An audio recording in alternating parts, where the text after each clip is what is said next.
Welcome, everybody. We've seen Superman. Alex, what'd you think? I loved it. I liked it. We'll talk about it in a bit.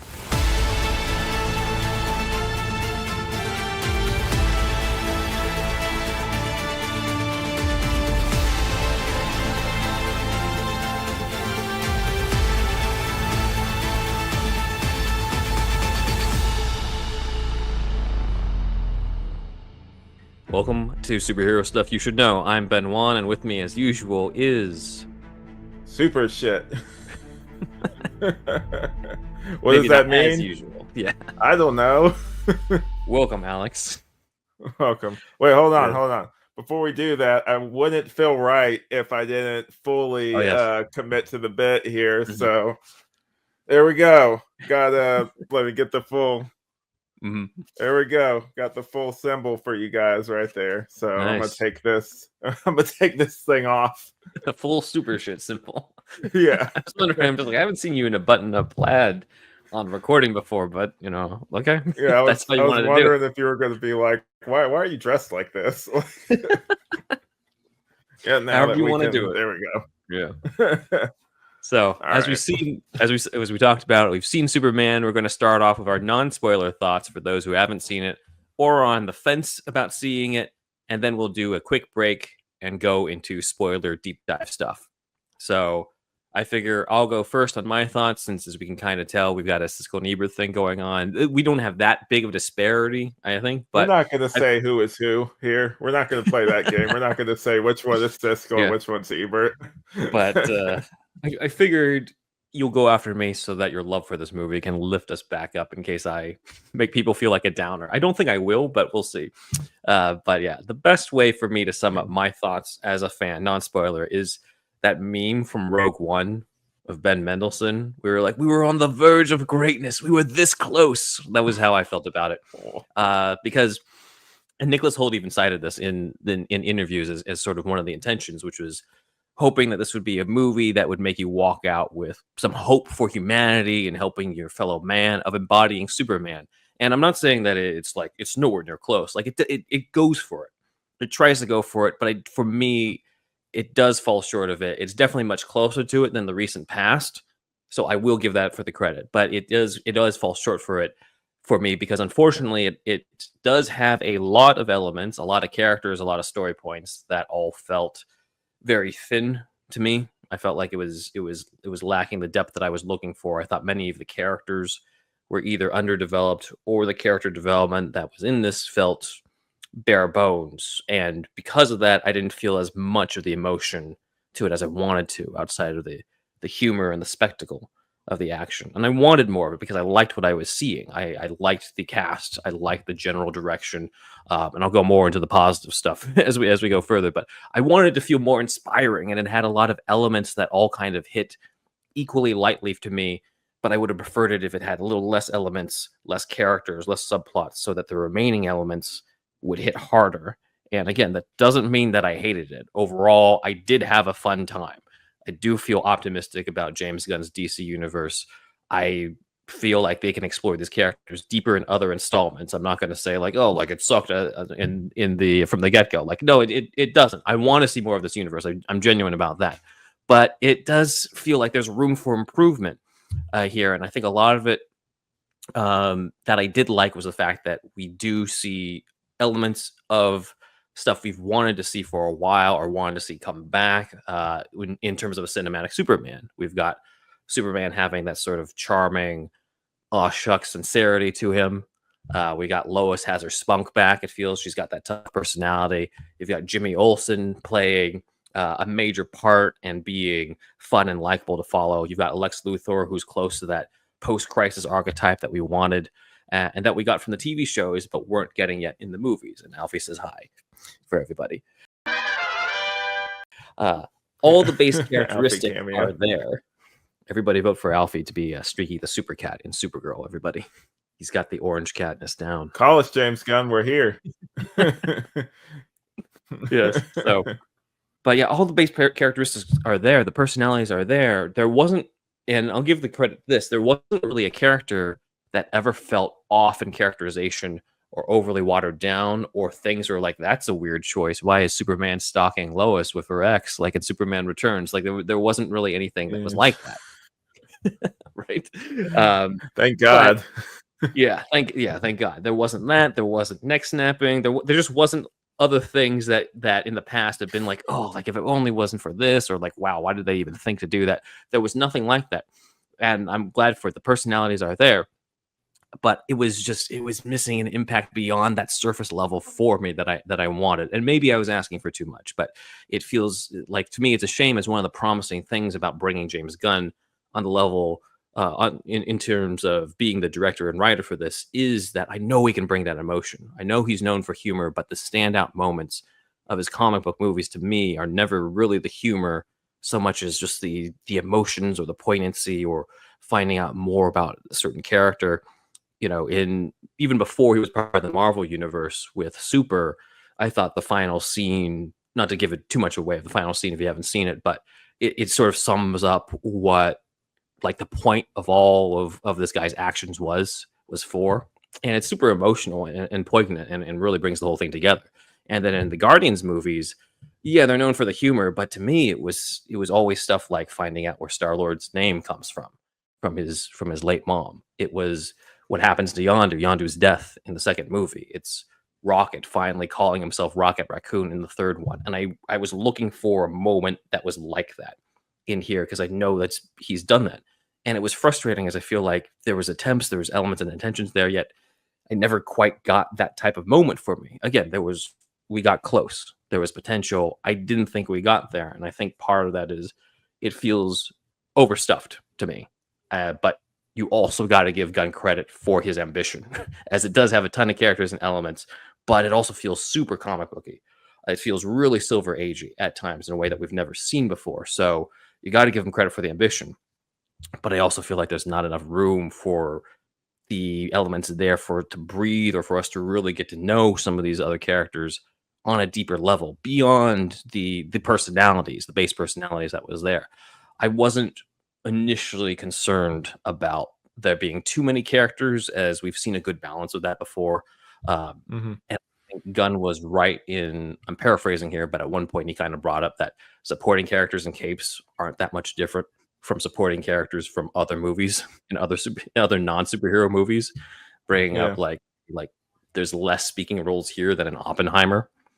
So I was like, okay, like, we'll give it a chance. But I do feel like the Justice Gang here, again, personalities are there. They're fun, have some great moments in it. But they also, as characters, kind of feel a little half-baked.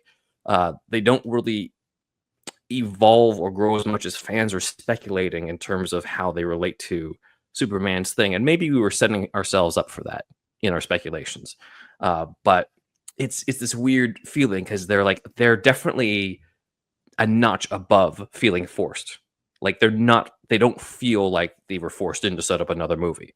But at the same time, they also kind of feel like a little bit below feeling like they had their own story or much more than a plot purpose in the rest of it, for me personally. And then villain-wise, the Engineer and Ultraman are basically henchmen of the movie, and it's fine that way.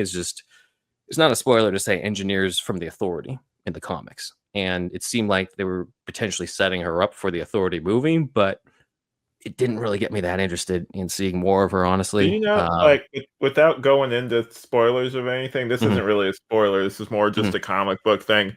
Did you know anything about the Authority before this? Like, I tried reading a little bit of their comic. I couldn't really get into it, to be blatantly, like, just honest about it. Like, it just wasn't for me. Yeah, I haven't really. The overall idea of it makes sense, but it also is, it's starting to feel outdated, this whole idea of, like, this is the dark and gritty versions of the superheroes. I'm like, well, we've kind of, at this point, we've sort of already seen all that, haven't we? So yeah, Zack Snyder. Yeah, we just saw this. or The Boys, or even some version of, just the idea of Watchmen in general. Like, we've seen so many variations of this now that I'm like, okay, I guess we can bring the Authority in. I thought when we were first hearing news about it, like, we thought, okay, maybe the Authority or the villains here, maybe they take the place of, the Manchester Black types in here. Obviously, that that didn't happen, and I knew going in that wasn't going to be the case. So I wasn't trying. I'm not going to hold the movie against it, but hold that against the movie. I mean, but yeah, like if they were trying to set up the Authority here, I'm like, like she could have just been Mercy with superpowers, and it still would have it would have hit the same way to me. Yeah. So that's kind of how it is. In terms of anything deeper with the characters, I do think the closest they get is Superman and Lois's relationship. The chemistry is there, as you've probably heard from everybody, and I do agree with that. But beyond the chemistry and banter, I feel like their subplot kind of just ends the way that you would predict. You kind of get there the way that you'd predict. And I was hoping for just a little bit more. It feels like there's a step in between that I wish that they took. Does it feel comic booky? Absolutely. Yet I was kind of missing the emotions that I got from the comics that I knew they were inspired by. You know, All-Star Superman is the big influence on Gunn's writing here, but I wish there was more of that DNA because I didn't really see or feel that much. Maybe you'll disagree on that of All-Star Superman DNA in this. I knew obviously it's not going to be the same story. We're not going to reboot this universe of Superman dying in the first movie, but I was hoping to have some of that level of emotion that was part of it with maybe like a different type of take in it, that or Superman for All Seasons. And I think maybe some of this is my own expectation on it, or maybe it's just a case where like it needed to do its job in terms of getting people excited for this universe and the character, and maybe the next one will have the opportunity to go deeper into all of these things. And I do think in some ways, looking at the patterns of this franchise, there is a slight level of overcorrecting where with the Christopher Reeve movies, there was this long development hell after Superman for the Quest for Peace, where it evolves into these unmade Tim Burton Superman movies that are doing their own dark, unique twist on Superman and this really fucked up Brainiac and Nicolas Cage Superman. And then there's the unmade Flyby where it's just like, hey, what if Krypton didn't actually explode? Like, what if we just destroy one of the major points of canon and flip it on its head? And then they decided, you know what? Enough of these changes. Let's just go back to the Christopher Reeve era. And so they do Superman Returns, except people complain, oh, Superman doesn't punch anybody. So then we get this other overcorrection with Man of Steel where it's massively overcorrected and the last hour is all punching. So, which I didn't think did a lot of favors for the character either when it comes to the overall public perception at the time, which was, oh, Superman is too powerful. He's not, it never really challenged that idea. And so one of the things that I think is a double-edged sword for this is that we do have a movie that finally, or feels like for the first time in a long time, emphasizes the man part of Superman, as opposed to the previous era where I felt like the super or the powerful part were all emphasized, and it was kind of just it just didn't feel like it had that human emotional part. Here we definitely have it, and it smartly begins with establishing that vulnerable side to him, so that like, hey, like this is different, just like you've seen it in the trailers. And we'll talk about it as we go into more details in the spoiler section, but I do wonder if they went too far on that end at times, not with the emotions, not with his vulnerability, but a little bit more of the power set, because I hear people say this feels like a live action version of the DCAU, and I could see that, but I also could see a big connection where in the DCAU, Superman gets depowered a lot, or his ass kicked a lot in the George Newbern version in Justice League, and it kind of felt like it was along the same lines. Yeah. In this one, and again, I'm a big we'll proponent definitely of, get like, into that. In the we'll definitely get into the spoilers and stuff. But yeah, I kind of had a moment like that too. But yeah, again, spoiler section, definitely. Yeah. That's more of just a heads up. We'll go deeper into that. I mean, they've seen it from the trailer to an extent. Yeah, and I think I'll save more of my thoughts as we get to the spoiler section, because there is a balance to be made. I'm not somebody who's just like, oh, like, well, Superman, you're gonna, see he can be defeated. This is bullshit. Like, no. I liked seeing that. I like that Gunn established that the first moment we saw him in the trailer. But I wish that there was a little bit more of a balance to it. That's the main thing. Let's go into positive, so it doesn't seem like I completely hated this movie. Again, I did not. It's just it's a complicated feeling that I'm walked away with it, even though on its baseline I had a good time and I'm optimistic. Again, base characterizations are there, and villain wise, people who followed us for a while, they know I'm a big fan of Lex Luthor as the villain because of the fact that I love that he's the villain who thinks he's the hero of the story. And when they said, okay, Lex is going to be the villain again, sure, I know people were disappointed, but I'm just like, well, let's see what they do, because I have a feeling it's not going to feel like more of the same. And turns out I was right, because they managed to make Lex Luthor the villain of a Superman film for the 5th time after 3 Christopher Reeve movies, Superman Returns and Batman vs. Superman, and yet it still feels fresh for the movies because it's a different Lex, and I feel like this is the Lex that I've been waiting to see on film for a long, long time. He's the genius businessman version. Other things, he's bald throughout the movie. There's no wigs here. Hackman. There's, he's around the age of Superman. He's not this older guy. He's charismatic and winning over the people in front of cameras, but he's arrogant and despicable behind closed doors. It strikes the right balance of having this guy who seems like, okay, you buy that he would be likable to people in the public, while also see that he's a complete monster behind closed doors. And just so it doesn't just seem like, oh, it's just a dude with kryptonite, you do strike the right balance too of him being in charge of these more powered characters that you see in this trailer, so that they take care of the fights while Lex is the mastermind. And so Nicholas Hoult, to me, nailed it. He's the standout for me in this movie, in a movie already really well cast with a lot of great performances. But to me, I was just like, okay, I'm really glad he missed out on Batman and Superman, those roles, because he was made for this Lex Luthor. So I'll go more into like the writing perspective on Lex, but performance-wise, easily wipes out all the other movie versions of Lex. From Hackman to Eisenberg, I think he wipes the floor with them easily. And then the biggest plus to me as well within the movie is that there is a boldness to this take that I didn't realize it was going to do until I really saw it in action. In that it takes away something that I think was almost holding people back from connecting to Superman in a movie until now. And that thing, that element that was taken away is that sort of element of self-importance, of reverence. And I don't mean that in like a condescending way necessarily. I think we needed that in the beginning. But like Superman 78, Superman Returns, Man of Steel, these all kind of have this feeling of reverence to this character, this almost religious type imagery, turning Superman into the space Jesus figure and doing, cross things. And again, it's not just Snyder that was in Superman Returns. We've seen that no so much. T-posing in this one. There's no T-posing, there's no cross-posing, because Gunn removes that element in order to emphasize the human nature of Superman. And I really appreciated that because it feels fresh for today. It feels like we are more divorced from the Richard Donner movie in doing that, even though it does use the John Williams theme. It does use, as people know, like it does kind of have characters who originated from that movie, like Miss Tessmacher, but it doesn't feel like we're in the Richard Donner universe. It feels like, oh, this is the post-crisis Superman comic brought to life. It feels like its own thing.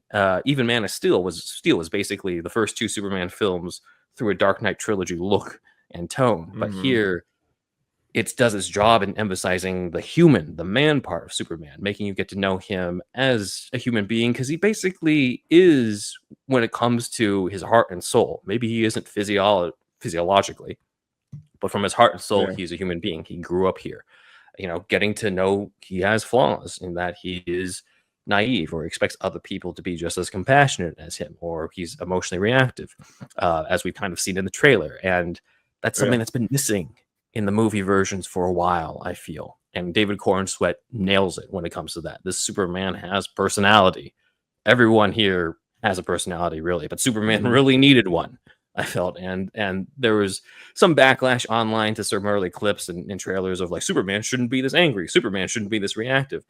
And I don't agree at all. I think that's a misunderstanding of the character, the same way that people criticize the Batman from 2022 for Batman, being fallible and making mistakes in the movie. Like, we have to find a way in. For a character with all these superpowers, the way in wasn't necessarily the superpower aspect, it's the Clark Kent aspect, it's the human aspect. And you can't criticize Superman as someone who's unrelatable or too perfect, but then criticize the characterization when they make him relatable and human. Like, you have to pick a lane. And Gunn firmly picks his lane here from the very beginning, and we stick with it. And I didn't realize how refreshing that was going to be for a movie Superman until I saw this. And I think that is one of the big benefits of this is like, okay, now we are ready to sort of remove that self-importance from it and emphasize the character. And that's what helps it continue further along. This is how you evolve Superman on film, is that you make it more and more about understanding Clark, about seeing how he operates within a world that already has superpowers, which we hadn't really explored as a debut Superman film before. He's introduced in a world like in the DC universe that's being established, as opposed to like, oh, like maybe it's just him, as kind of what we've seen in Superman 78. Biggest positive I can say that has almost nothing to do with the movie as well, and I'm sure you'll get into it on your end too, with your experience. The people who showed up at the screening were a ton of people in Superman shirts, Superman cosplays, capes, kids in costumes. Alex has got his shirt. Yeah, I saw a lot of these there. I saw variants of them too. Like I saw some where it was like, I saw really one cool one where it was like black and like silver or something. Like I had like a silver, like kind of Death of Superman look. I saw one where it was like, it looked like it was from the original Superman, the movie, where it was this symbol, but it had like the, you know, like the little push that it does like this, like where like, you know, it's kind of coming towards the screen, except it was like sideways. Yeah, like that. Yeah, so it's really cool just seeing all the variants of that symbol over there. I did see a guy with the Flash thing, and if he had sat in my row, I would have like shown him my wallet and be like, hey, I got this Flash wallet. I wouldn't have sold to him. I would have been like, hey, I got this Flash podcast. I'm like, no, people are here to enjoy the movie. Don't start like self-promoting. But yeah. Could have shown him your tattoo. Yeah, I could have done that. I would have been like, hey, he probably would have been like, and then probably kept walking. I don't know. Yeah. You can tell me too about your experience with this, but people were clapping in the movie, and I imagine it yours too, but people were clapping not just when Superman punched somebody, but when he was saving people too, when he was saving animals.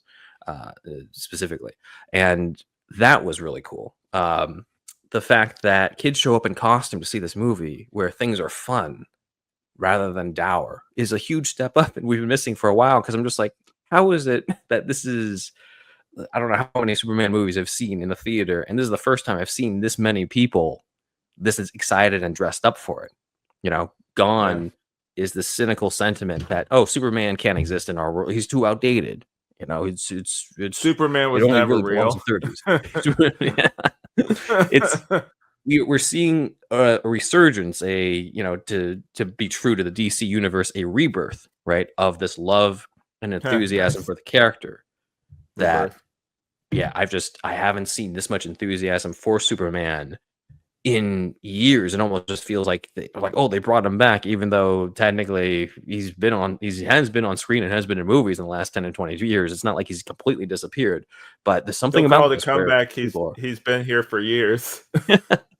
So it was great to see that enthusiasm. And so I kind of have to take a step back and be like, all right, maybe I have to see that this movie does its job as the step it needed to take in getting people excited about Superman again, and getting them excited about DC movies again. Just like in the early 2000s, we kind of needed those early X-Men films and the Nolan Batman films to just get general audiences on board with, hey, comic book characters are characters. You can make legit good movies with them.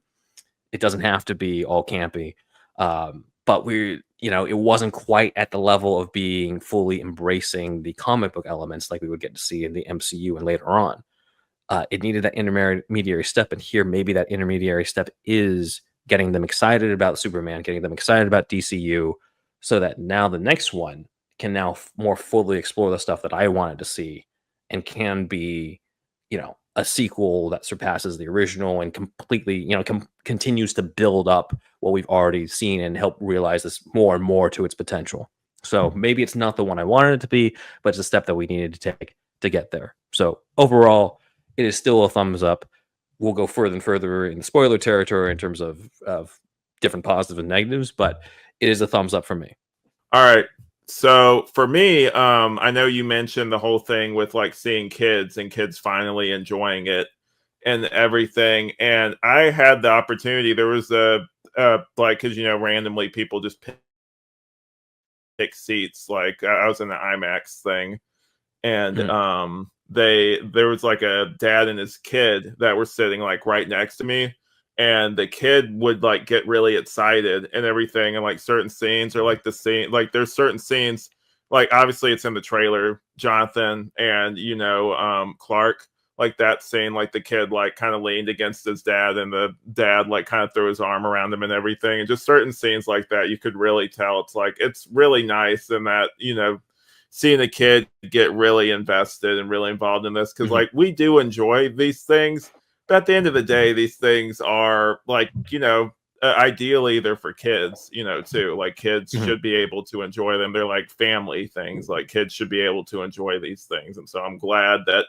in the year of our Lord 2025 that we finally have a Superman movie that, like you were saying, that general audiences can enjoy, that people are getting invested in, that DC finally might have some shine on it again after just like since the DC animated universe, basically. Like we've had moments here and there, but like nothing like this to where like it could be MCU level, like prime MCU level, if they play it right, basically. So yeah, I'm looking forward to that. The chemistry, like you were saying, that stuff, like I am very much like a softie when it comes to that. So I love all the romance stuff in this. So like the stuff with Clark and Lois, great. She's like, without even going into spoilers, you can see it from the trailer. She's straight off the page. She's great. She was probably one of my favorites in this. And then the rest of them, they feel like they're right off the page. Like they did their research in this, and while it is its own different thing, it definitely, you can tell that it was like written like to be a comic book movie. And I've heard other people kind of point this out, and they're right.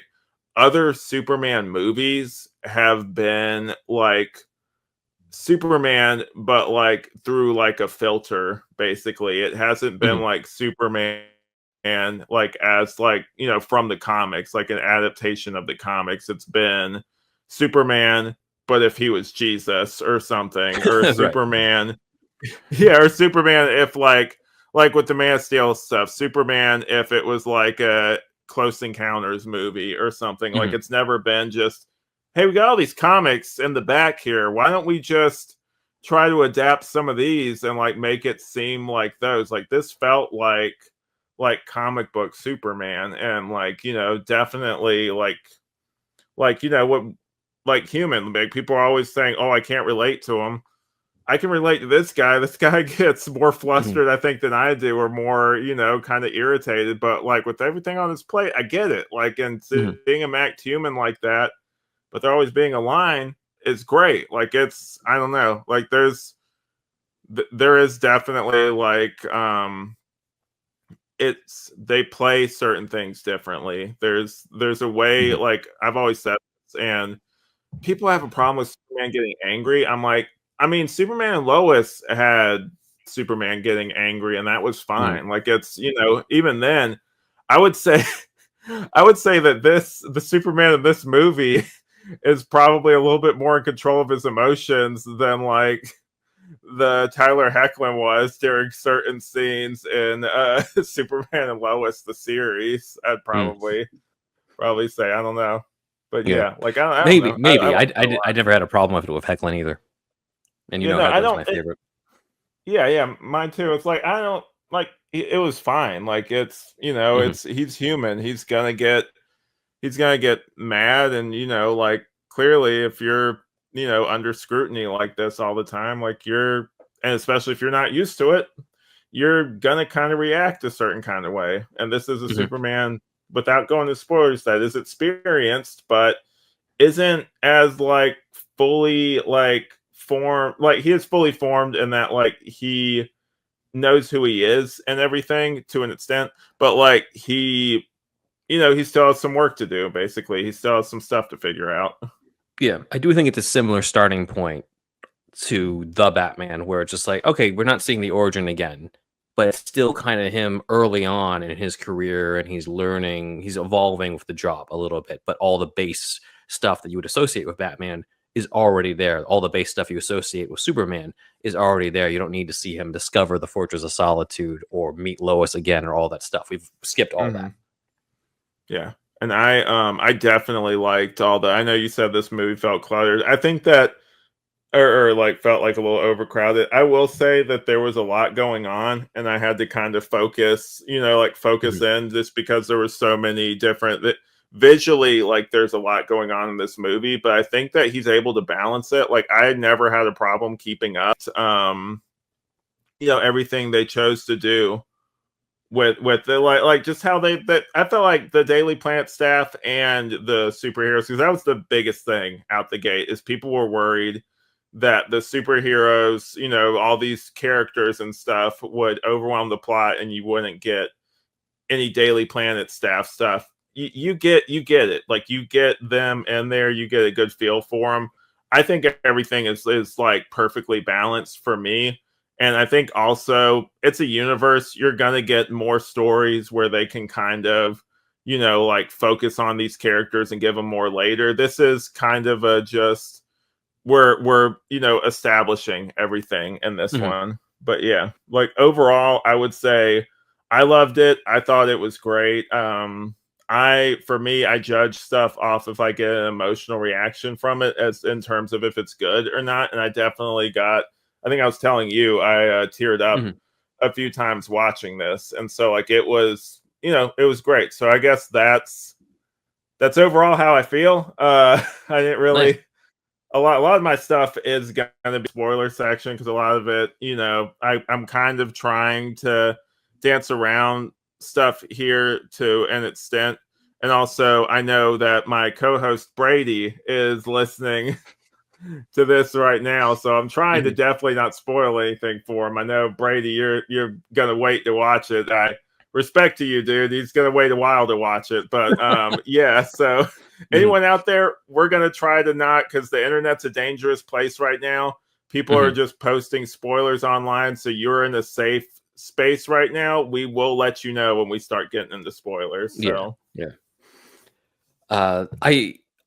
I also think that this was one where the thing that really stuck out, that you had said earlier too, that felt like maybe a better version of what I was trying to say, was the idea of it's no longer Superman through the filter, right? It's no longer Superman, but in the real world, which is kind of what we were treated with in Superman 78, and maybe to some extent with Superman Returns, because it's continuing that idea. And then with Man of Steel, it's always been like, oh, we gotta keep it somewhat grounded. We gotta keep it, like, we can't go too overboard with the supervillains. We gotta just keep it to Lex Luthor. And here it's just like, okay, it's still Lex Luthor, but you got all these other superpowered characters, and it's really interesting to see a world where Superman's not the only hero, which, to be fair, we have seen before in other adaptations, but this is it felt like the first time we were seeing it as an introduction, where you're introduced to everybody, not just like, okay, it's Superman, and then later on we'll do a Justice League type of thing. It's like, no, Superman and all these other characters. It's a world where this firmly already exists, and what makes him stand out isn't that he's a superpowered being, because we have all these superpowered beings. It's the spirit of his character. And if anything, the spirit of his character stands out even more in contrast to all these other people who might have alien origins, or might have superpowers, or might be metahumans. And that does feel like a fresh take. And I think things have to evolve in order to keep things fresh and for the character to continue. And I think this was a necessary step to be like, okay, let's remove that realism, let's remove that filter, and let's remove what I was talking about earlier about like the the space Jesus thing. Because if we're going to really sell this whole like, oh, he's just a guy like you and me, then you can't really have any space Jesus type stuff. It's not really what they really emphasize here is he's he wants to help people because he wants to help people, not because he's trying to fulfill some sort of like destiny from Jor-El or something like that. Like it's because it's his choice. So I think that was that was something that I really appreciated about that. So yeah, I mean I think we're pretty much in line when it comes to that. Yeah. Well, it's weird because I know All Star was a big inspiration for this too, but I was thinking about like, 'cause at first I was like, well, that's not really a thing in the comics, the whole like Jesus thing. But like, then there's a line in there that's talking, and Man of Steel kind of paraphrases it, but like they will race behind you, you know, they will stumble, they will fall, like that whole thing. And obviously we'll get in the spoilers, but I'm okay with them not being like, it's enough that he's like Superman and that he can inspire people through like his strength of character, not necessarily like, oh, because I think the implication of that was like also the technology he has will probably also help them accomplish wonders. Like him as a person will inspire them, but like also his other technological side too, possibly. The other caveat I have to bring up for All-Star Superman. So this is more spoilers for All-Star Superman, not the movie. This has almost nothing to do with the movie. But Spoilers for a really old comic, everybody. From 2006 or something. But yeah, Jor-El is telling that to Superman in a vision that's towards the end of Superman's life.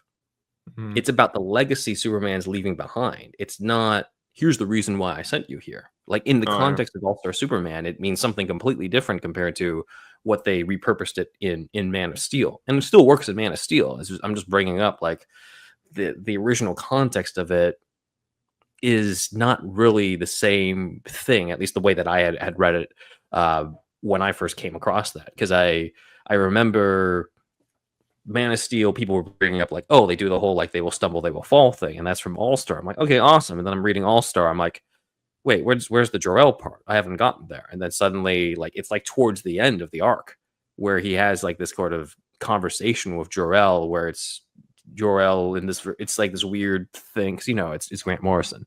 Like, it's a weird thing where it's not, maybe it's not really Jor-El, or it's the spirit of Jor-El talking to the current Superman. You've heard how he got inspiration for that, right? Like the whole like Superman, like how he got inspiration for All-Star Superman. Have you heard that story? Remind me, because maybe not. It's very Grant Morrison when you hear it, and like it's also one of these, they cover it in the Super Gods thing, but it was Grant Morrison was, I think they got out of like somewhere, and they were near like some train tracks, and like there was this guy, full suit like Superman, like from head to toe, and this was a long time ago, like in the 90s. Yeah. This wasn't really a thing, and so like he's sitting there and like he looks like the guy, is what Mark Waid says, and so like they just start asking him questions, just like as kind of like a lark, just kind of being like, you know, whatever, like let's just, you know, we got some time, let's ask this guy some questions, like what do you think of Batman? It's like, oh, he doesn't quite see the light like me and stuff like that, like he you know, just like whatever. And then they met that guy, he was a real guy later. I've actually seen the picture of the dude. He looks like how Frank Quietly drew Superman. Oh, really? So I don't know if there was like some visual reference. Maybe I can include an image that Dan can put in the thing later. But yeah, it's one of those things where you hear it and it's just like, that is such a Grant Morrison experience of like this kind of like spirit like thing, or because he viewed it as like, oh, this spirit that's like foreboding that I'm gonna write this story or something. I'm like, yeah, that's a very Grant thing to say. No, I can totally see that. But yeah, those are pretty much, I think, the most that we can get into without going to spoiler territory. So, all right, spoilers, everybody. Spoilers. We should have like an alarm here or something. Well, we'll give them we'll still give them a little bit of a chance, because we can go into a quick break where I do have a couple of important announcements for this month. So stay tuned for a little bit of that, or check out if you want to at this point. But anyway, let's go into it. In July, so if you want to see the original Fantastic Four with superhero stuff you should know, then if you're in Los Angeles on Tuesday, July 22nd, I am teaming up with Cinephile Video for screening Fantastic Four 1994, produced by Roger Corman and directed by our former guest, Oli Sasson. After the screening, I'll be doing a live Q&A with the cast and crew, so If you're in LA, you can sign up to be a monthly member of Cinephile and watch the show in person. And this is hopefully the beginning of several live events that I'll be doing at Cinephile in LA. So let us know, and we'll basically see you there. So I will be there in spirit. Excited. You'll be there in spirit, and hopefully one day you can be there in person with me, with these guys, so or whoever is going to be there. So I'm excited about that, and like I said, it's hopefully the beginning of a partnership with Cinephile in hosting more of these types of screening Q&A type things that can be turned into podcast episodes. Next up, you might have heard me talk about this in the past, but this is my indie comics series, Alter Ego, kind of a mix of Batman, No Man's Land with X-Men and The Departed, and 5 families of supervillains in this world have taken over Detroit, and our main character goes undercover as a henchman to eliminate them one by one. The first 2 issues are on Amazon, and you can get a variant cover of issue 1 done by Super Shit himself, Alex, as we can see in the beginning, in the middle there.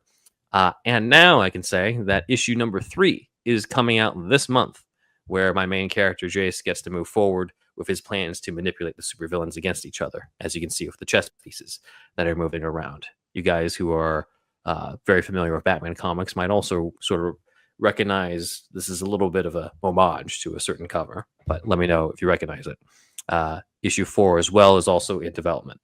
And that is what we've got in terms of upcoming news. After that, we do have our usual thing where it's not a word from our sponsor, but it is a charity read. So our principle is that if you're reading or watching about superheroes, listening about superheroes in our case, you've got to try to at least be a hero yourself, especially in this episode about Superman inspiring other heroes or inspiring people. So this episode's charity is the Boys and Girls Club of America, which is a charity that was tied into Superman screenings. Alex and I both did the Amazon Prime screenings, and they had sort of a special arrangement where we could round up our purchases of the tickets, and the extra cents would go to this charity. So I'm tying that into this episode by bringing in this charity.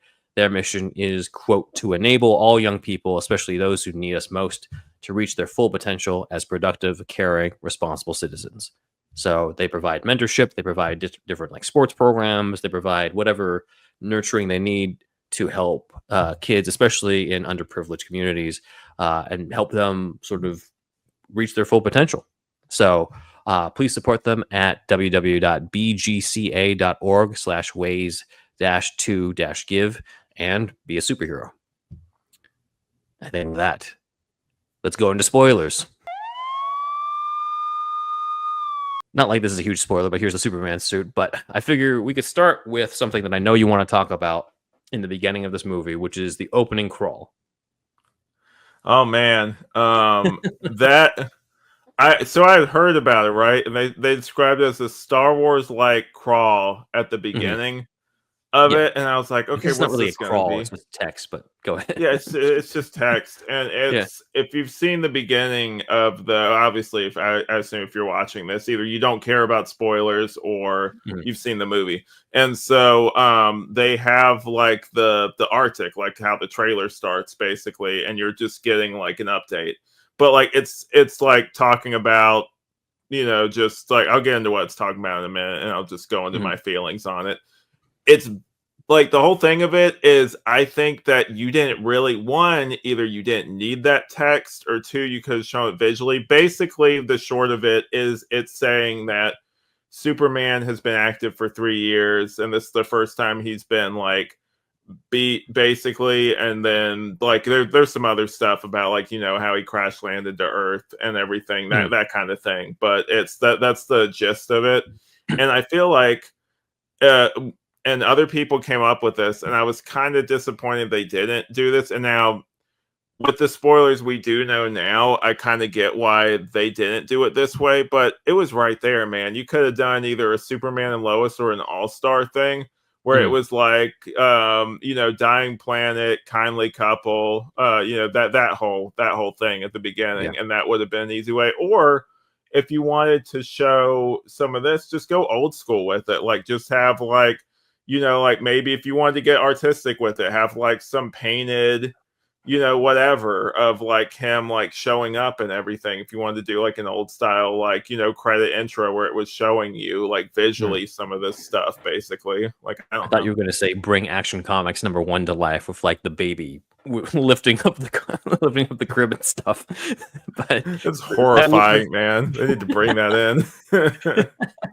but I do have some information on how this came about because I had come across the article shortly after you and I were talking offline, and so I thought I would bring this into the episode. But according to James Gunn, that opening text was not originally in the movie. It was added after test screenings, as audiences didn't really feel like they knew what type of world they were being thrown into. Because I think, because at first it's just like, what the hell? Like, it's a Superman movie. Come on. But I think I gotta read.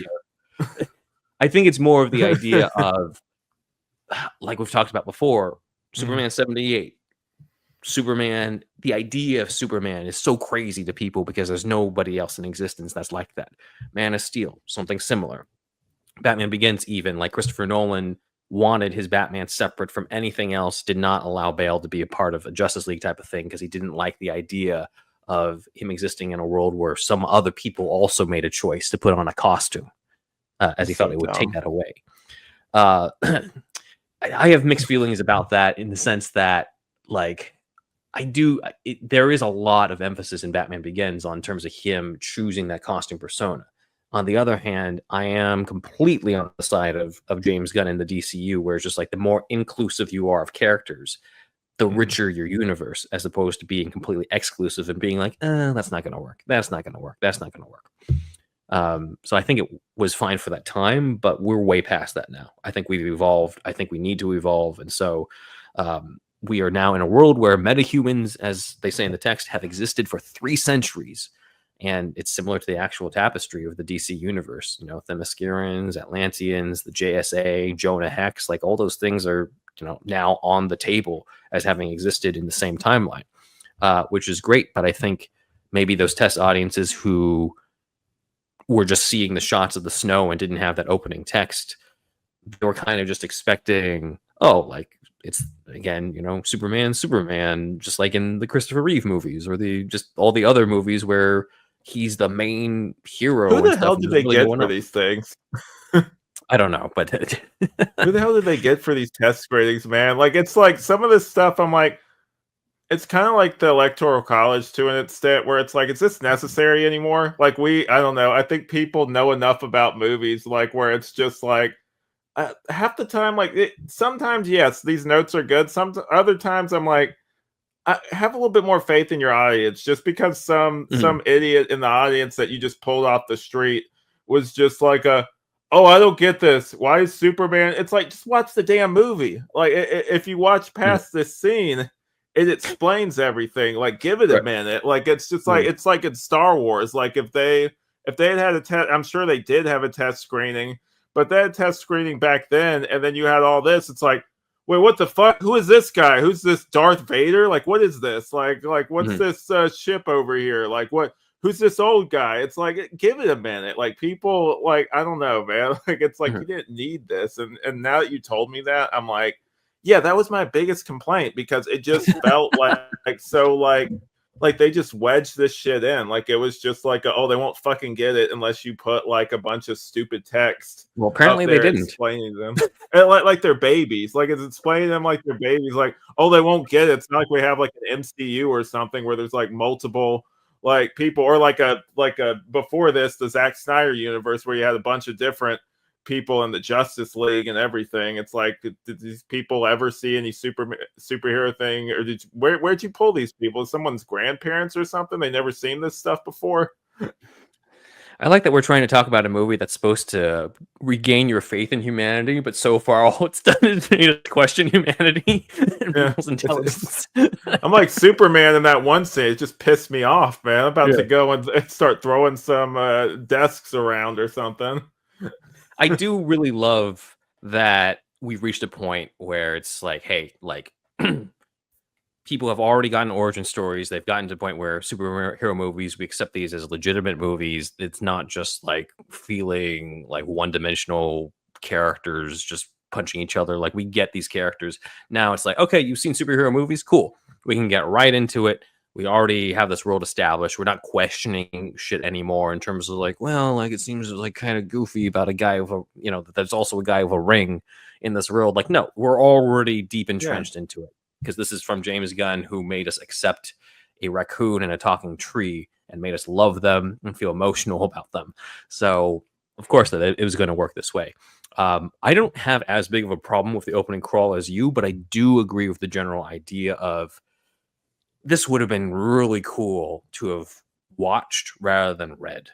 And the whole show don't tell type of criticism feels like such a cliched film school, film student type of thing. But at the same time, cliches can be cliches for a reason. And seeing stuff is a lot of the times just better for the sake of emotional impact, which is, again, one of the things that I felt like, okay, we need more of that. And so how cool would it have been to have seen, accompanying the text or a narration or something, glimpses of Themyscira and Atlantis or something in the beginning, and then that all-star Superman style glimpse of the different parts of the origin, and knowing what we know about Jor-El and Lara in this one, you can still show them, you can still show the rocket like taking off as the planet explodes. You can still show, you know, Bradley Cooper putting the baby in the ship. Oh, let's talk about this for a second. Did you I knew it was somebody in this. Like I tried to avoid it, but I remember hearing about the Jor-El, like somebody was cast as Jor-El, and I was like, I don't know who it is. He's almost unrecognizable in this as Jor-El. Like I was looking at him and I didn't really, maybe it's the effect they had on him or something, but I was like, who is that? And then like I saw like Bradley Cooper later. Part of it is that he never speaks English. Yeah. That was the most surprising thing to me. It's something they did with his face though too. Like maybe it was like how they the hologram thing. Yeah, maybe. How they did his makeup, or maybe how they styled his hair or something. There was something different about him. I think it was the 3D effect of that hologram. Like I get what you saw mean. It in IMAX though too, so maybe that's part of it too. Yeah. I don't know. Yeah, same thing. But you know, I get what you mean with that. I knew going in for that, and I just want to say a special shout out to the leaker who leaked that out of spite. Go fuck yourself, because you shouldn't have put that out there. But I was grateful that wasn't like such a big reveal. Like that was within the first 5 minutes of the movie. I'm like, oh, okay, like cool. Yeah. And what I really like, if we're going to jump to Jor-El, what I really appreciated is that he's very, even though it is Bradley Cooper, it is a recognizable face, but they also managed to do it in a way where it just feels like the antithesis of Marlon Brando. And what I mean by that is there's so much less emphasis on Jor-El now. There's so much less of you know, I've sent them you, my only son. Like there's a little bit of that. Great people they wish to be, Kal-El. There's none of that here. Yeah, and it's both parents. It's not just Jor-El, because we brought that up before in Superman 78, where Susanna York, who played Lara, was just like, you know, she doesn't say dick. is a direct quote from Tom Mankiewicz from that, and I think that a lot of that too is just like, hey, we got Marlon Brando, you're gonna like cut his lines and give it to you. Sorry, like unfortunately that's how it was at the time. But here it's like, okay, it's both parents, it's them representing the heritage, and then we'll go into what happens later when we get there. But yeah, I think there was just enough of Jor-El, because I was dreading. I'm like, okay, like if Bradley Cooper's Jor-El, I just hope it's a cameo and not like, oh, like I'll also be a major part of this plot and talking to you through the Fortress hologram again. So I'm glad he was in. The role that they gave was just enough, was just appropriate enough. So they go ahead. Oh, I was gonna say that it very much, like talking about comics again, very much like John Byrne, Man of Steel, kind of where like the parents, like his space parents, aren't really a thing at all. Like it's like they're mentioned, they're there, but he's much more about like his like Earth heritage and everything, way more than any of this space stuff, which is, I think, kind of unique to like, or at least to this version.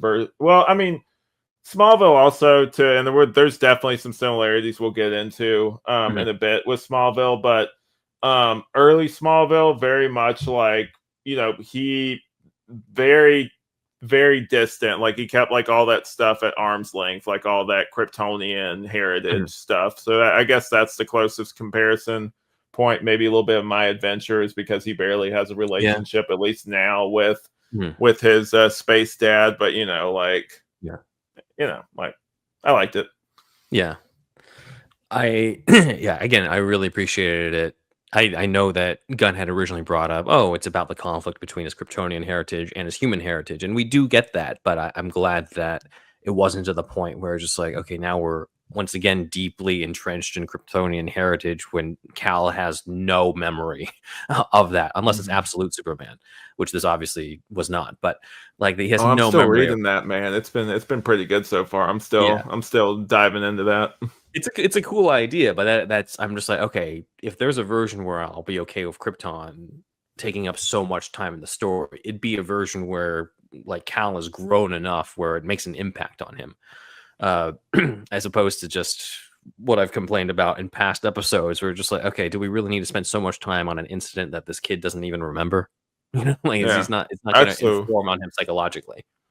I also started recently reading just because like another podcast I like is covering it soon, but the Secret Identity Superman story where it's like Okay. it's not his name is Clark Kent, but it's not like Clark Kent from the comics, like Clark Kent's Hmm. a comic book character, Superman is in that Hmm. universe, and then he gets powers. I'm at the very early part of that. So that's really interesting too, All just right. seeing that kind of like Elseworld thing. But yeah, it's interesting. Like that version, like sounds like with Absolute, that's kind of like what they did with Supergirl, where like she has all the traumas Mhm. and stuff of Mhm. living on that planet and seeing all that terribleness that happened there, basically. Yeah.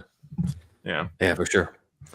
Let's go a little bit into some of the comic book influences here because we do see Superman land in the snow, and it's probably the quickest we've ever been introduced to a new Superman on film Yeah. in terms of showing up in the suit. Because usually it's just like, okay, we'll do the Krypton thing, Smallville, or I mean, even Superman Returns when he's already established as Superman, it technically does still do the Krypton thing, and him landing in Smallville is just he's a grown ass man at that point. But yeah, we do see the Superman suit with a few influences that I think are rather obvious for those familiar with the character. The crest, the one that Super Shit is wearing today, as well. Like this is the Kingdom Come crest, which I thought was really cool because I think everybody was just like, "Oh, it's going to be the Fleischer. It's going to be the Fleischer one." And I don't have anything against the Fleischer one, but at the same time, it was kind of one where I always root for the leakers to be wrong. Mm-hmm. I always root for something different. And maybe it was a case where Gunn saw people do that and it was just like, well, I know what we're not doing. We're not going to do what everyone else is expecting. And I The think symbol the is smaller here compared to the Kingdom Come Kingdom one. Come, Like just yeah, seeing them side to side, because I know some people point out, "Oh, his symbol's pretty big." When you actually look at it in like comparison, that thing yeah, like takes up like almost the whole top half of Kingdom Come's like Superman yeah. suit. But this one, it's like it's It's a reasonable good size. size. I would say it's about like Christopher Reeve, maybe even smaller than that one. It's not as small as the Superman Returns symbol, which Yeah, is almost no, barely visible on that suit. But no. Well, let's not size shame poor Brandon Routh yeah, on he's this. doing his best. He's doing what he can here. Yeah, But yeah, I'm glad. One of the things that I really love about the suit, to me, the best part is the colors. I love that yeah, the colors are bright and colorful. I love that the yellow S is back and the trunks are back. Because originally, I think I talked about this in the past episode because I was just like, I could take it or leave it when it comes to the S on the back of the cape. But then when you see it back in live action for the first time in years, you can't help but smile. You can't help but be like, okay, yeah, we're going classic, awesome. Like there's just it's a different feeling, and I'm sure you probably heard about this too, or we talked about it, but David Cornsweet was the yeah. big proponent for the trunks, and the big justification for that is I want my Superman to be approachable. Right, Hmm. this is one they don't necessarily state that Martha Kent created this suit. maybe there's a little bit of an implication of her whole like I cleaned your boots for you one, but it's never directly said. But you can kind of see it, right? You can see that that's a possibility, because in this version, it's not an alien costume. It doesn't come from Krypton like in Superman 78 and Man of Steel. It feels very much like it's a homemade thing, and it's important from a character perspective because it's the idea of like, I want my Superman to be approachable to children. I want children to come up and run to me. I want to be a friendly face to them rather than it feel like he's wearing some sort of like uniform to beat up the bad guys or conquer or anything like that. So I think that was a great move and great justification, because even Gunn was not sure if he wanted to do that and was kind of against doing it until David talked him out of it. So credit to David Cornstalk, dude.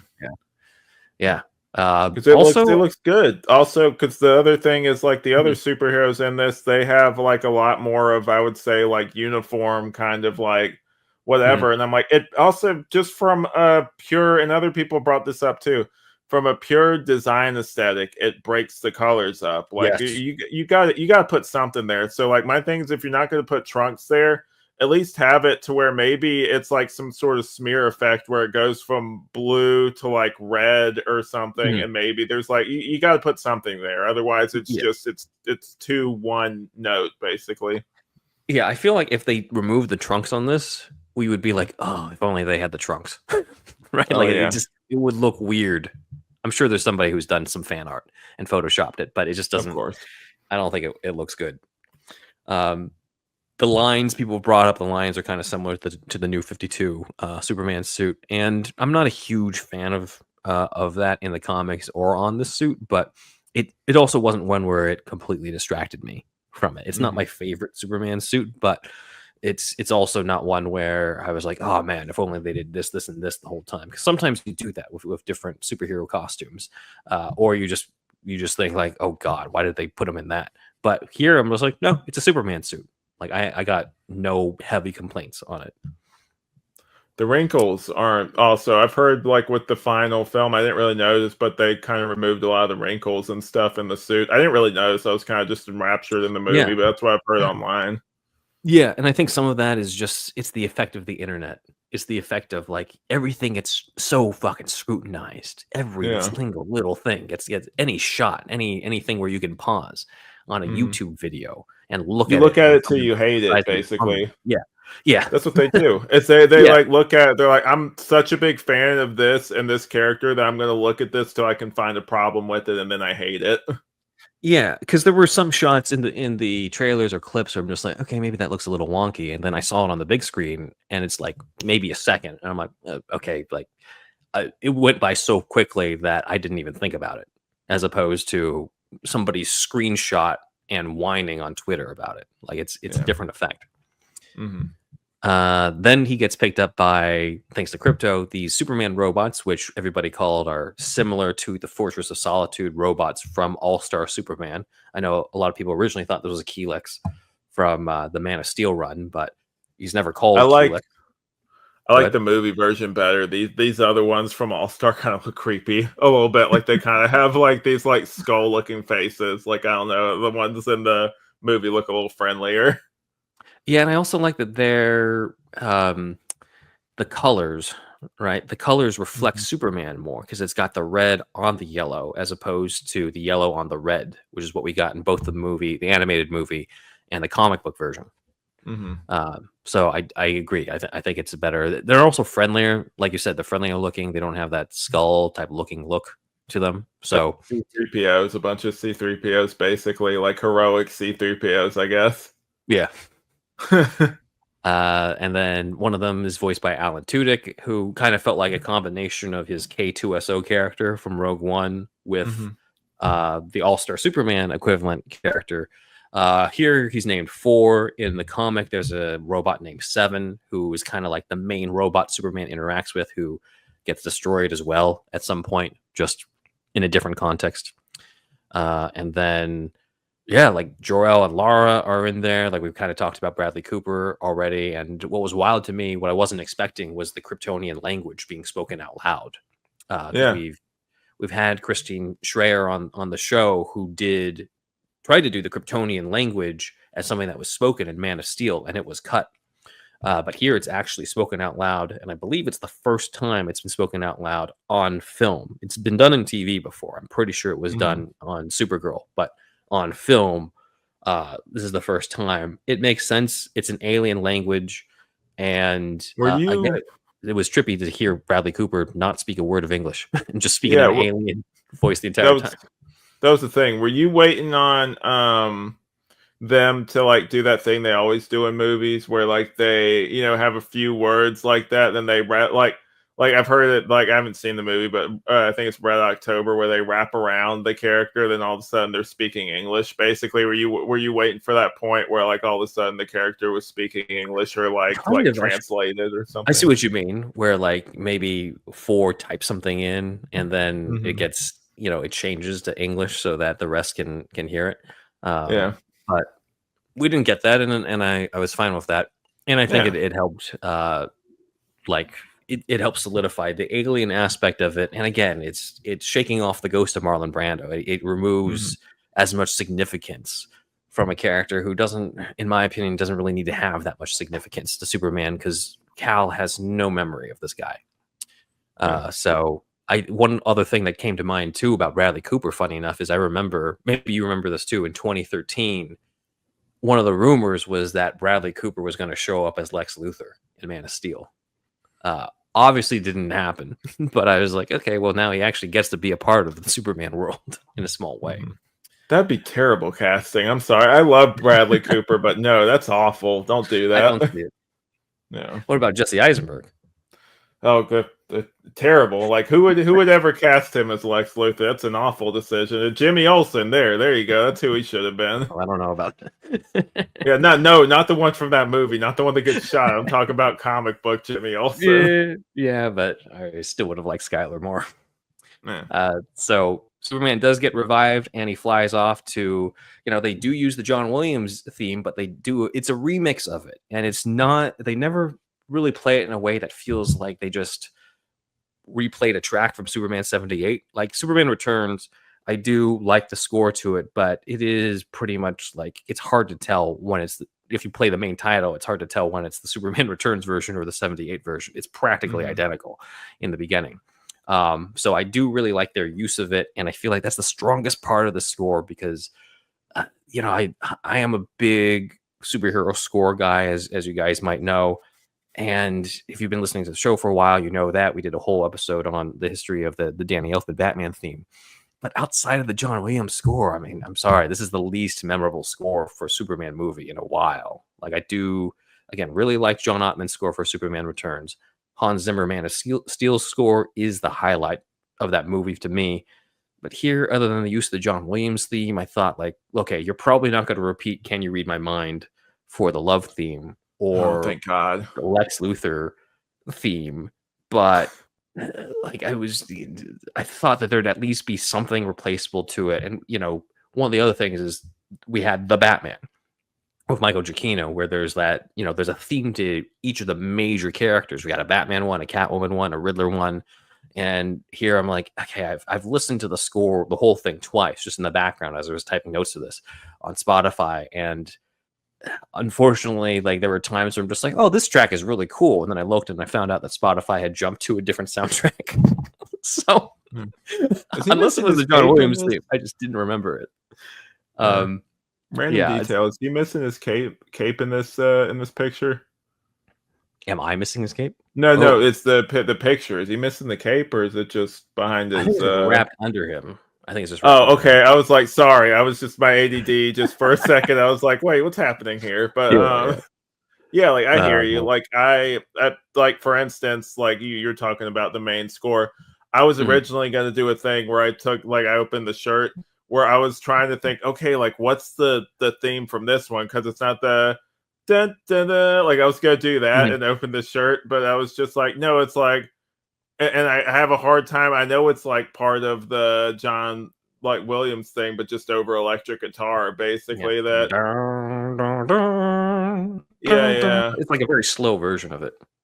Yeah, no, like I don't know. Like that would be like it's not enough to affect like my score of the movie, but that is one of the things. And like they have time. They can kind of mess around with some They'll stuff build it later. up. Yeah. Hmm. But that would be my one thing. It's like I do kind of wish that this is like the original title for this movie was Superman Legacy. And so like definitely with like some of the elements and some of like, how they pay tribute to all of it, like it still kind of fits that and them using the old score. I'm like it's fine. It's not as bad as I thought it was going to be. I thought that they were going to just like for every scene, like maybe have like a replication of like, different musical themes and stuff. And I'm glad they didn't go all out like that. They just have like the main like Superman Hmm. theme kind of has Yeah. like a slowed down version of what you're used to. Hmm. Yeah. Part of me does wonder. I'm like, maybe it'd be cool to just get in like the background of a news theme, the sort of a remix version of the Sammy Tinberg Superman March from the Fleischer stuff. Just there was a Yeah. little bit of that Fleischer DNA, so that could have been cool. Yeah. But Superman does go out to fight the Hammer of Boravia, who's not actually really from Boravia, nor is a separate Hammer character. Boravia. He's really Ultraman in disguise. Here's my question: did you think at one point that the Hammer of Boravia was a robot?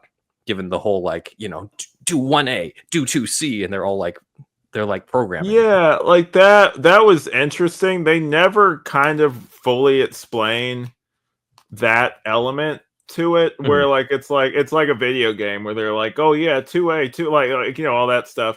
And mhm, like it's like maybe they had Ultraman memorize some of those movements because like even though he is low intelligence, like which we'll get into, you could mhm. still have somebody like even like animals can like can recognize patterns and like repeat them, can be trained to like basic different Mhm, stimuli like react to it. Like I don't know, mhm. yeah, definitely I got either a robot or something, some sort of like controlled thing. I thought originally it was going to be a robot just because of how that thing looks and just how the Yeah. whole thing of like it being this weird subterfuge where it's just like it's kind of like the speaking of Star Wars earlier, it's like a manufactured crisis basically to make Mhm. Superman look bad. So Yeah. yeah. Yeah. I also was thinking, I think I told you offline too, of like, well, what if this is the genesis of the Lexo suit? Because we knew that there were going to be these Lexo suit guys from the trailer. Hmm. Um, right here. And so, like, well, maybe we see this first, and then it turns into these guys, and then finally it ends with him in the Lexo suit. But then it didn't turn out that way, and even though he's not in the Lexo suit in the movie, it didn't bother me, and I know it didn't bother you because there's so much going on already.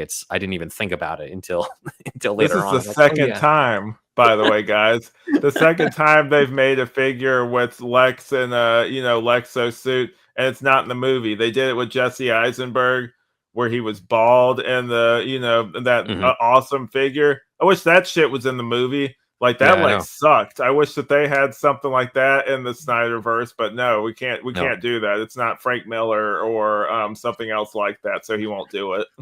people give them shit, but the CW was the only one that had the guts to do the Lexo suit, not once Twice. but twice. Yes, with both John Cryer and Michael Cutlitz. So Yeah. they knew what was up. Smallville. They got that.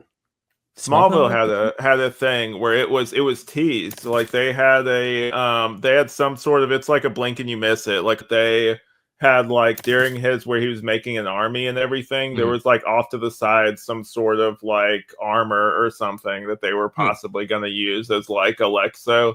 So they weren't gonna actually do it, but I think it was there just as like a Easter egg. Like for it's like with the Future Flash with Lex, where you see like a Batman skeleton on the ground. It's like if you're Yeah, really looking, you see stuff like that, basically. gotcha. Okay. Yeah. Yeah, maybe you can show that to me afterwards because I was like, I don't remember that, but it does. I could totally see Smallville had so many different comic booky type of stuff that I wouldn't have like it. I can totally see the Rosenbaum version being in a Lexo suit. Did you see that So picture, by the way, of the two Lexes at that premiere? I don't think I saw the two Lexes, but I did see Rosenbaum in doing a selfie with David Cornsweat. Yeah, it So was that was him and Nicholas Holt. Nicholas Holt with blonde hair, like they both Mhm. posed together for a picture on the red carpet, which Sweet. I thought was really awesome. Yeah. So one of the things I'm going to have to take a look for when I rewatch it is that Rosenbaum apparently voices one of these guys, the Raptors. I didn't which I guess, notice. yeah, I didn't notice at all either. I mean, Michael Rooker's supposed to have voiced one of the robots, but like that guy's a very Really? distinct voice, and I didn't catch that at all. So I don't know. Maybe it's really hidden in the background or I'm something. seeing it again on Friday, so I'll let you Mhm, know if Amanda wants to go. I went and saw it by myself, but Amanda wants to go and see it mhm, with her and her cousin. So like mhm, we're definitely gonna see. I'll keep an eye out for it. mhm. Yeah, because I heard about that. I'm like, oh, that makes sense because it's a Lex connection. Hmm. So that is a cool connection. But I wish I picked up on it because I'm like, it's very much you miss it. Yeah. But up at what we see here they're called the Raptors in Superman for All Seasons. They're called the Guardians of the City, but they're essentially henchmen of Lex Luthor who supposedly guard people, but really they're just his lackeys, and they're in Hmm. what look like the prototype versions of what will become the Lexo suit They in the look like the comics. Baravia thing a little bit. Like the guys on the right here, they kind of look He like the does. Baravia thing Okay. with how bulky they are. At least the main, like the body part of it. Yeah. Yeah. And then maybe that could have been a cool thing too, right? Instead of the Hammer of Hmm. Bravia, it's this. But it I don't know what I'm stumbling a bit because I'm going back and forth in terms of how I feel about the whole Hammer of Baravia thing. Because at the end of the day, it was just Ultraman. We had this whole thing like, okay, who could this guy be? There's no character in the comics called the Hammer of Baravia, and then it was sort of a letdown where pulls it off and it's a mask under a mask. Or I'm like, oh, well, it's you. Okay. So I guess I was thinking it would have been cool if it was somebody actually from there, but then it's already sort of feeling like he's a robot from the LexCorp Yeah. guys. So I kind of knew, okay, this is probably not a big thing to expect here. Hmm. So Boravia itself does come from Superman #2. We're going all the way back to the Golden Age. This is this whole thing of Superman going in, stepping in, stopping wars among countries. That's pure Golden Age Superman. He does it multiple times. He does it in the first appearance in Action Comics #1, and that gets reprinted in Superman #1. But Superman #2, Boravia is one of those countries. And then Jarhunpur is also a DC country. It's sort of this ancient. It's almost like a Shangri-La type of secluded place run Hmm. by Rama Khan. So that's kind of where that comes from. And then our Patreon patron Nolan Moore has been talking to me about this movie, and he brought up that Golden Age Lex Luthor, in his first appearance, he also is behind a war between two fictional countries. In that Hmm. one, it's Galonia and Toran. So there's that Golden Age flavor here with the Baravia stuff. But yeah, Yeah. him fighting the Hammer of Baravia type of thing. No one was bringing this up to me, where it almost kind of feels like, well, it doesn't quite go anywhere compared to just the idea that Superman stopped this war. And I think that comes down to continuing this whole theme of stuff that we wish we had seen rather than told about. I was really surprised that Superman never actually steps foot in Baravia in this entire movie, because in the trailer it looks like, oh, we get to see him stopping the war, and then in the movie it's the interview with Lois where it's described. But I was really hoping we get some flashbacks or some cutaways, like him putting that president dude up against the cactus for like a quick Yeah, second, that was and that was those things. Golden Superman right there. Like Mhm, just that whole thing of like I heard that and I was like, yeah, that's Golden Age Superman. Like he even in the newspaper strip, he literally picks up or it's one of the shorter issues. He mhm, picks up Hitler and like Stalin and just drops them off at like the United Nations or like whatever, like the police or something like that. Like I mhm, distinctly remember that from the greatest Superman stories ever told. Like that mhm, he was the voice of the oppressed, and like this definitely leaned back into that whole thing of like him stepping in, him standing up against like the bullies of the world, basically. And like there is some political stuff in here definitely that we could probably get into. There's some like parallels to like some real life conflicts and stuff like mhm. that in this movie, which I thought was interesting. I also think if we saw it earlier, you could then plant some of the people we see later on. Mhm. The people of Jarhunpur, like we see later, the kid with the flag. Like that's Yeah. cool, imagine if we had seen them see Superman saving them, imagine if we had seen that first and then later on, just something to connect those. It continues this idea that we've been talking about of like, okay, show us more. The whole show don't tell thing. Again, it feels like a cliche, but here I think it's applicable because that could have been really cool with this aspect, because I feel like that was the only thing that felt off about the interview, because they're talking so much about these countries that don't exist and all this stuff that has happened off screen. And I get the focus is on Clark and Lois. I'm jumping ahead a bit, but I get that the focus is on Clark and Lois and their relationship in the interview. But at the same time, I'm just like, you guys are talking about some really cool shit that I want to see, and we're not seeing any of it. Yeah. I want to see this. And you clearly have the budget for it because we have scenes in Boravia, but it didn't happen. Let's go then into some of the other LexCorp people here, because we have we have the Superman 78 characters here, but repurposed in a much different way, and sort of just like, if you don't know that they're here, then you miss them. So Otis is back, and he's maybe mentioned as Otis once, and he's not anywhere close to the 78 version in terms of personality, because he doesn't seem like he's an idiot. He just seems like he's a henchman dude. He barely gets any play in this, and we'll definitely get into this. Like I don't know, to an extent, I know. Like there was a certain, like recently Otis has been played as kind of like a tough guy, like kind of scary, big enforcer dude. And I forgot about the casting for a minute. There's a moment later, and like Lex has a prison later that will go way more into detail. But there's a certain character that's like guarding one of the other prisoners there, and he's this big, intimidating figure. And I thought that was Otis for a second, just because of how Otis has been played recently. It's not this bumbling idiot with like the bum bum bum dun, dun, dun, dun, dun, dun, dun, like that whole theme behind it, like, but a much more like, he's dumb, but he's also kind of like he's dangerous because he's this big, strong guy. It's amazing that body has enough brain power to keep those legs moving. This one, he doesn't really have much of a personality. There's no scene where he's just like, you want to see a long arm? Which, Holt had enough temper tantrums that callback could have been there, but they didn't go for it, and I'm completely fine with it. It's interesting that Otis is here, but kind of not here at the same time. Miss Teschmacher is here, but you almost wouldn't know it if you didn't read the casting list of the character names, because she's mainly referred to as Eve. I don't think there's any point where her full name is ever given. And I know they gotta know who it is unless he screams her last name, Miss Teschmacher. I get that Lex wouldn't yell Miss Teschmacher in this context, but I thought like they'll reveal it later on, or Lois will, when she's revealing the evidence from Eve to Perry White, would be like, Eve Teschmacher gave us this info, like just a drop like that or something. Fair. Yeah, but it's fine. It's not really criticism. It's just one of those where I'm like, okay, it's interesting you brought these characters in, but you almost wouldn't know it if they were here.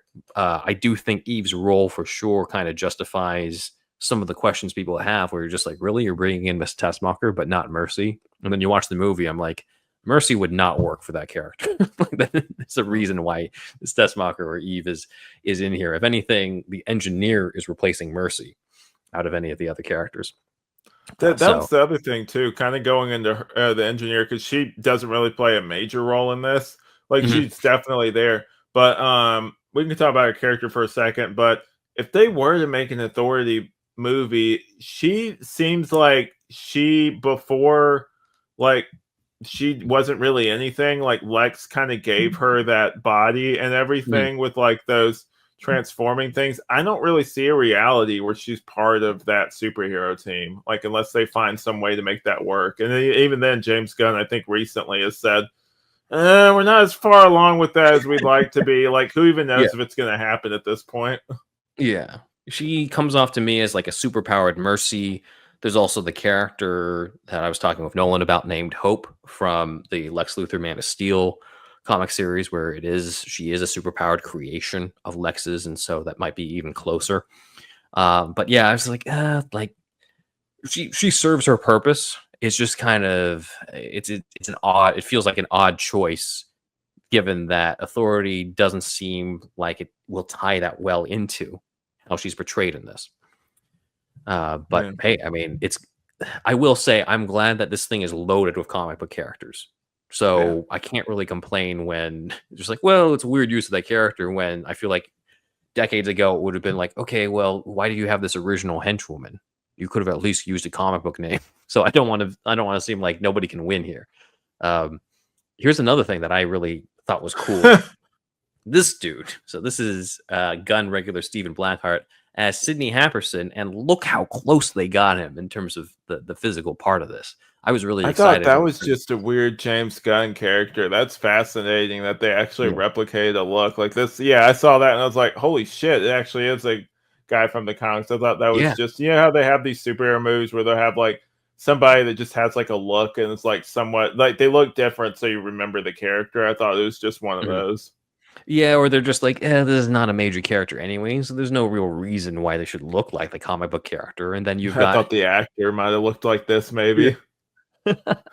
But no, this is... And I remember him because of the Dirk Maggs radio version of Superman has Lex always going after Happerson. It's like, Happerson? Like, because he's his main like scientist dude. So when I heard that this guy was going to be in here, like this character is going to be in here, I was like, oh shit, like they really did do their research. And then looking at the cast list, there's a bunch of other LexCorp characters that I don't think they're named, but there's a couple women on the staff who aren't the engineer, aren't Eve, aren't even his assistant, because he has an assistant. I think her name is Heather. When Superman barges in, that's not her either. But Amanda McCoy and Cheryl Kimball, if you remember those characters from the last season of Superman and Lois. Amanda being the one who was like the main one who was running the business, and then Cheryl Kimball, who was previously played in Superman and Lois by Rebecca Staub, who was the first Sue Storm and kind of pretended to be Sam Lane's girlfriend for a bit. Like, those characters are apparently among the staff who are controlling the Hammer of Baravia / Ultraman. So again, like they did their research. They put everybody in there, even if we didn't even know they were named that on screen. Yeah. So I do appreciate that a lot. And then slightly related to Lex, not part of LexCorp, but then we have the political commentator played by Michael Ian Black. And I was just waiting for them to reveal that was G. Gordon Godfrey. Yeah, me too. Apparently in the credits, his name is Clevis Thornweight.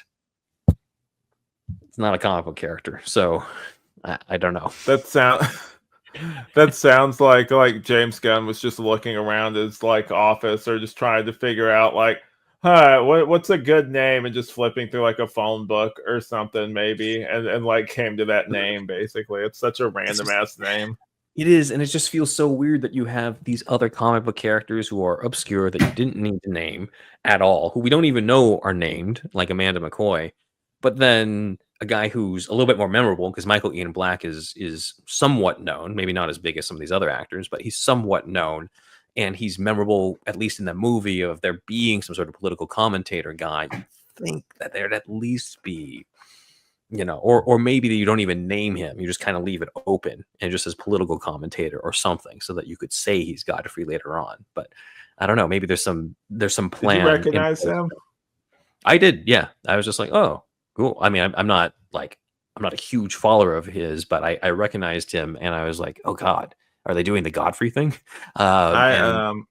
I recognized him, that actor from, at first I kind of mistaked him for the guy from Spider-Man 2 with the whole like, oh, nice outfit, but it wasn't him. In that, I don't know if you ever watched this, that VH1, like, I love the 60s and 70s, like they used to have this thing where like it would have all these comedians and stuff talk about like different decades, and like it would cut to them, and I remember him being one of the people they would cut to, basically. Very early entertainment. Yeah, I don't remember where I first saw him in. I recognized him, and I just thought he was Godfrey until I saw the credits, and I was like, oh well. But maybe there's a plan in place or something. Well, Superman and Lois did him. Maybe that's recently had Godfrey in there by Tom Cavanaugh, which was amazing, by the way. Like, great performance from him. That was great, yeah. A great send off from Kavanaugh, who has been in all the worlds of the Arrowverse. So that was cool. So this then brings me into Lex Luthor, because I did say, and I mean this on record, that Holt is my favorite of the movie Lexes. I do think he falls short compared to the TV versions, though. And I think the big reason that I realized as the movie was going further and further is, and I really hate to say this, but Lex Luthor in some ways feels unidimensional in this movie, in that everything he does is just to kill Superman. And there's not really much outside of that. And they do go a little bit into his motivations. They do explore it a little bit over the intercoms, but there's so much going on with the fight too. It just kind of feels a little muddled in translation. But you know, they mention envy. We get him talking a little bit about Superman's existence, squandering human potential. It's kind of there, but those are elements that I've always thought were just justification for his hatred. And I think some of this might be the byproduct of the fact that we start this movie off with Lex already hating Superman and trying to kill him. And it's a similar issue I had with the Eisenberg version of Lex in BVS, even though I do think this is a much better portrayal in dialogue and in performance.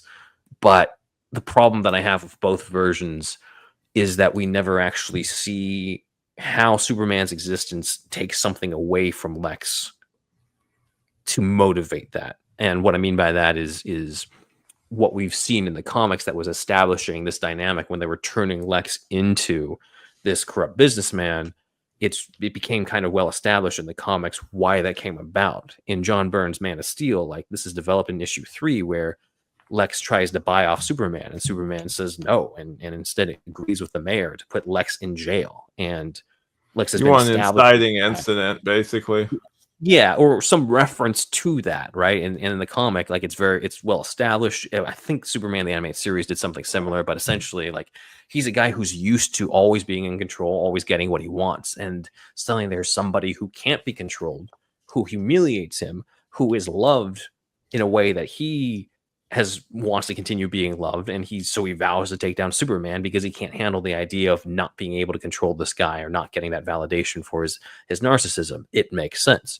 Lois and Clark, the 90s pilot, had a wonderful way of setting this up, I thought, with the John Shea Lex, who's like, I have the tallest building in Metropolis, so that everyone has to look up when they think of me. And then when Superman visits him later on, because he heard that when he was Clark Kent, he rubs it in Lex's face, where he's just like, if you ever need me, all you have to do is look up. And he flies off. Yeah. And Lex is just, you just see it on his face. It's like, this motherfucker. Like, it's so well done. And I wish we had that kind of moment. Or the animated series too, with the whole like Lex thing, where he's very similar scene where he's just hovering outside of the building, and like Lex is just talking, and he just keeps talking, and like Superman's just staring him down. He's just like, I'm watching you, Luthor, and then like he just flies off, and that's it. Yeah, it's that type of stuff. I wanted some version of that, and I get that. Okay, this is clearly Lex has already been at war with Superman. There's been some time where it's thrust in the middle of the action, but also at the same time, there's not a ton of history between the two of them, because Lex does literally say to Superman when he barges into the office, "Oh, Superman, we finally meet." So they don't actually. There wasn't really much beforehand on this, so it's kind of this weird thing in place. And again, I really enjoyed Holt's performance and how evil he was. You make him hate him, but at the same time, I'm like, okay, who is this guy outside of his hatred for Superman? Like, it's because he just seems to hate all metahumans. Like, he even says it at one point where he's just like, I don't like any metahumans. Like, I basically hate them all, but I hate him the most. And it's just like, I mean, I think there is something clean and simple about him just hating him just because he is so incredible, and he knows that's something that he can never treat. It's that all-star Superman motivation where he's just like, as long as this person exists, I will never be my best self, because I will never measure up to how strong and better this person is than me. Yeah, and that's what I love about Lex Luthor. That's what I love about how you have somebody with all these who's compensating for all these insecurities, and yet that all comes tumbling down once he sees Superman, and he can't accept that a person like this exists, and he thinks he's the hero, and he's using all these justifications, but I don't think he actually believes in the whole, like, well, you're an alien, you could destroy us at any point. He thinks that that's the truth, but I think it's all just justification in my He's in mind. love But with them. That's what it is. yeah, in general, he's in love. Yes. Yeah, he's in love with them. It's that whole. He's the I am straight guy that we were laughing about. Nothing wrong with being gay, but I am not gay. But yeah, again, it's not Holt's fault, but I was like, you just had a little bit. If you just had a little bit of that, what another element that I felt that I could have used, and I know that you disagree a bit with this, is the LexCorp name. Right, James Gunn has said, "Hey, I carried over Luthor Corp from Smallville." It Hell yeah. People don't name their companies after their first names, but I'm like, but yeah, but that's why they did it. That's why they did it in the comics, because this guy is such a narcissist. He has to put his first name in it so that even if he has heirs, like, it's still gonna be about him. The giant L reflects that too. I get these days in 2025, a giant L means something different. But so maybe it would have had different connotations, but it always still meant something. It even meant this back in the day, like the whole like loser symbol. Yeah. So like it's but like I don't know. Yeah. But it made sense in Smallville to be Luthor Corp because he wasn't in charge of the company. Lionel was for 7 seasons until Lex killed him. Supergirl, it's Luthor Corp, but again, it makes sense because in the beginning of Supergirl, Lex is locked up. Lena Luthor's in charge of it. So that made sense. Here, I'm just like it could have established a little more of that narcissism, or maybe a little bit of a nod to the L Tower, some version of that. I wish that it was some version of that, because it's like we've got Guy Gardner's bowl cut, but we don't get that element.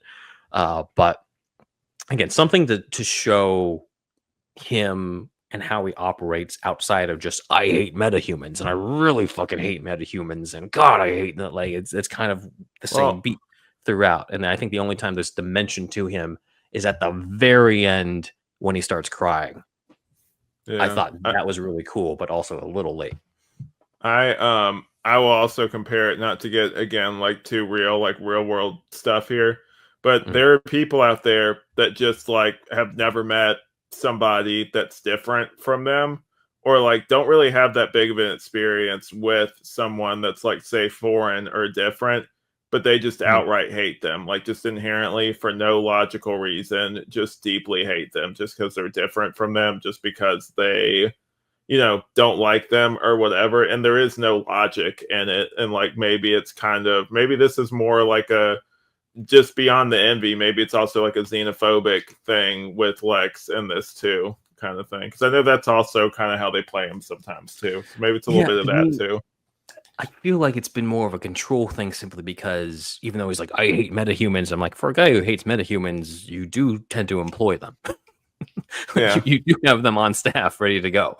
So I mean, the racist thing though too, of like racist people like back in the South and stuff, like they had like slaves or just different it's the control thing. It's like, well, there are metahuman, but like I have full control over them. Like like Ultraman, I have someone as strong as Superman like under my thumb basically, and he's dumb, so he's not going to get smart basically and try to fight back, sort of thing.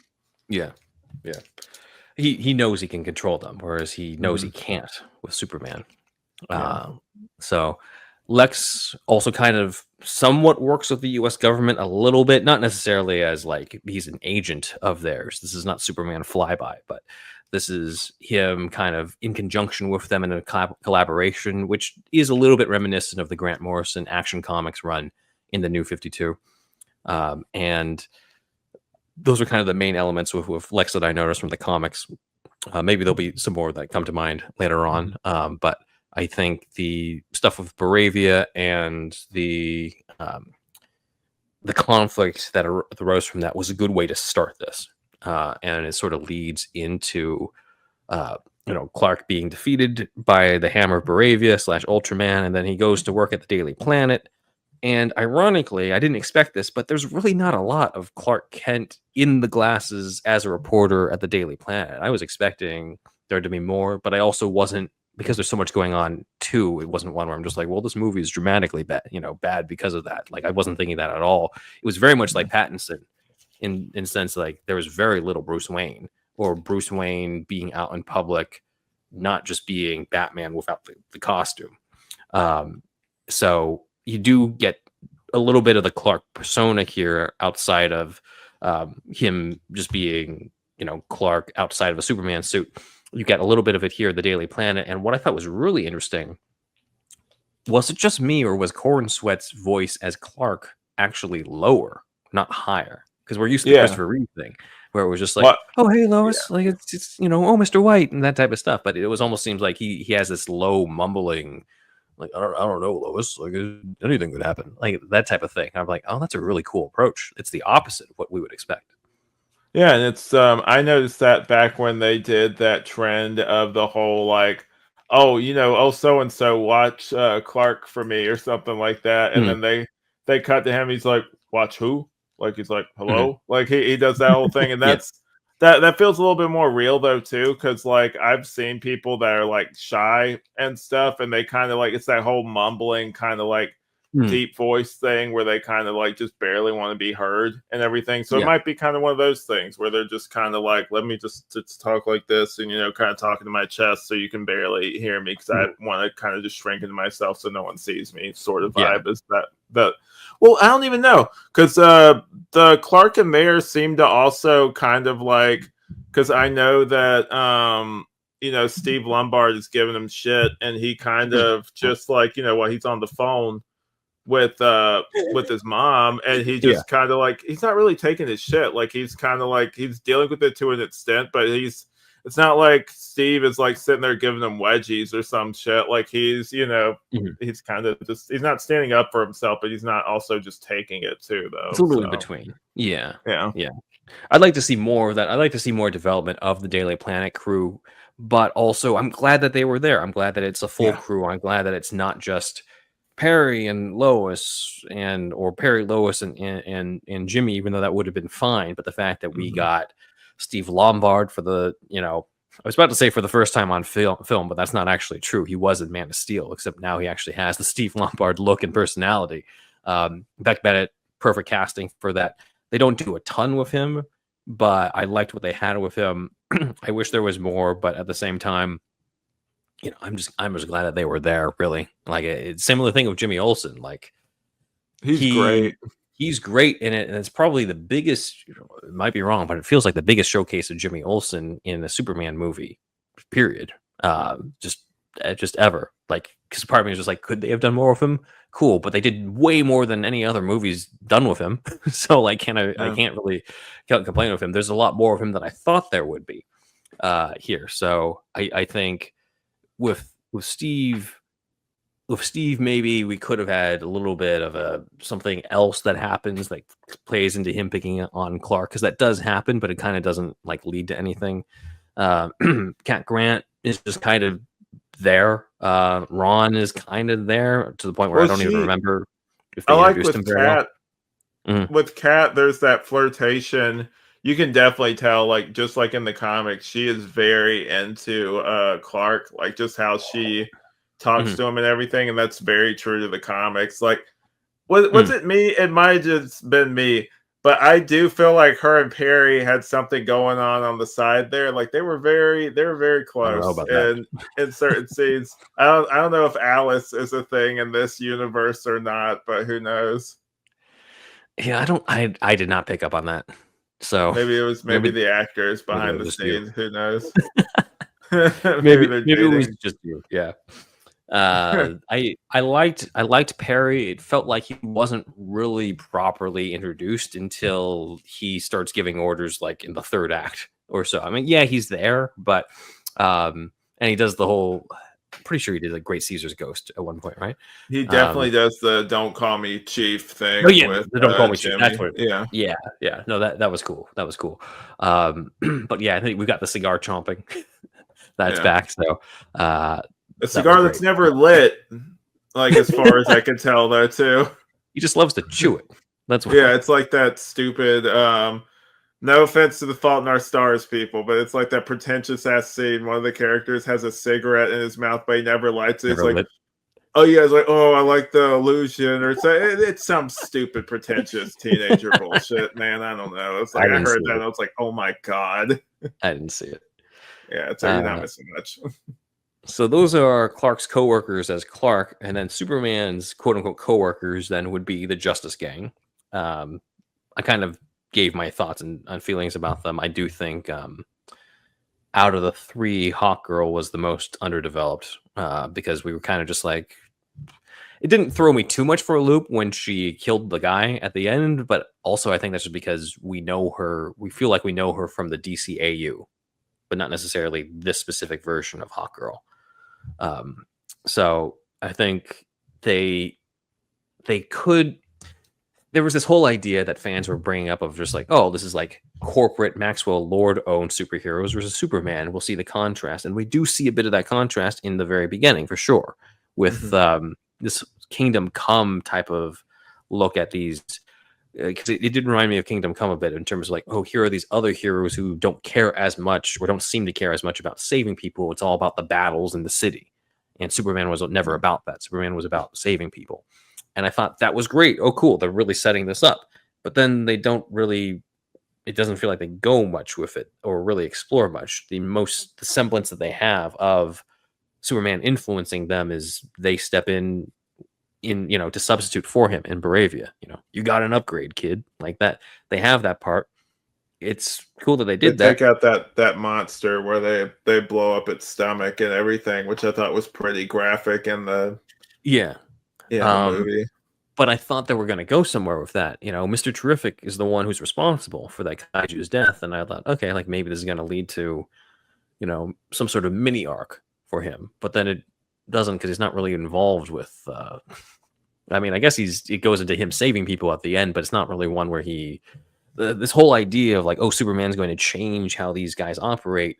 That was kind of like a fan theory or idea going in, and maybe that was never the intention in the actual movie. But as people who have been following this for a while and have heard that, once you get that idea in our head, it's kind of hard to shake that when going in, as well as not. You can't help but shake the fact that, okay, that might have also really strengthened the impact of Superman's effect on these other characters or strengthened their role in this. It kind of felt like, oh, it's the Justice Gang because we're setting up the Justice League and we've even got the Hall of Justice, but we don't even, and maybe it feels too early, but we don't even have the evolution of their name either. It's just, there's still the Justice Gang at the end. And again, maybe there's a whole thing to be said of maybe Superman will inspire them or teach them about like not killing, but then that obviously didn't really happen either because Hawkgirl still kills the president, dude. So it's a weird line that's being straddled here. Again, it's like I said earlier, where it's like it's not where it feels, it's just not to the point where they feel forced in,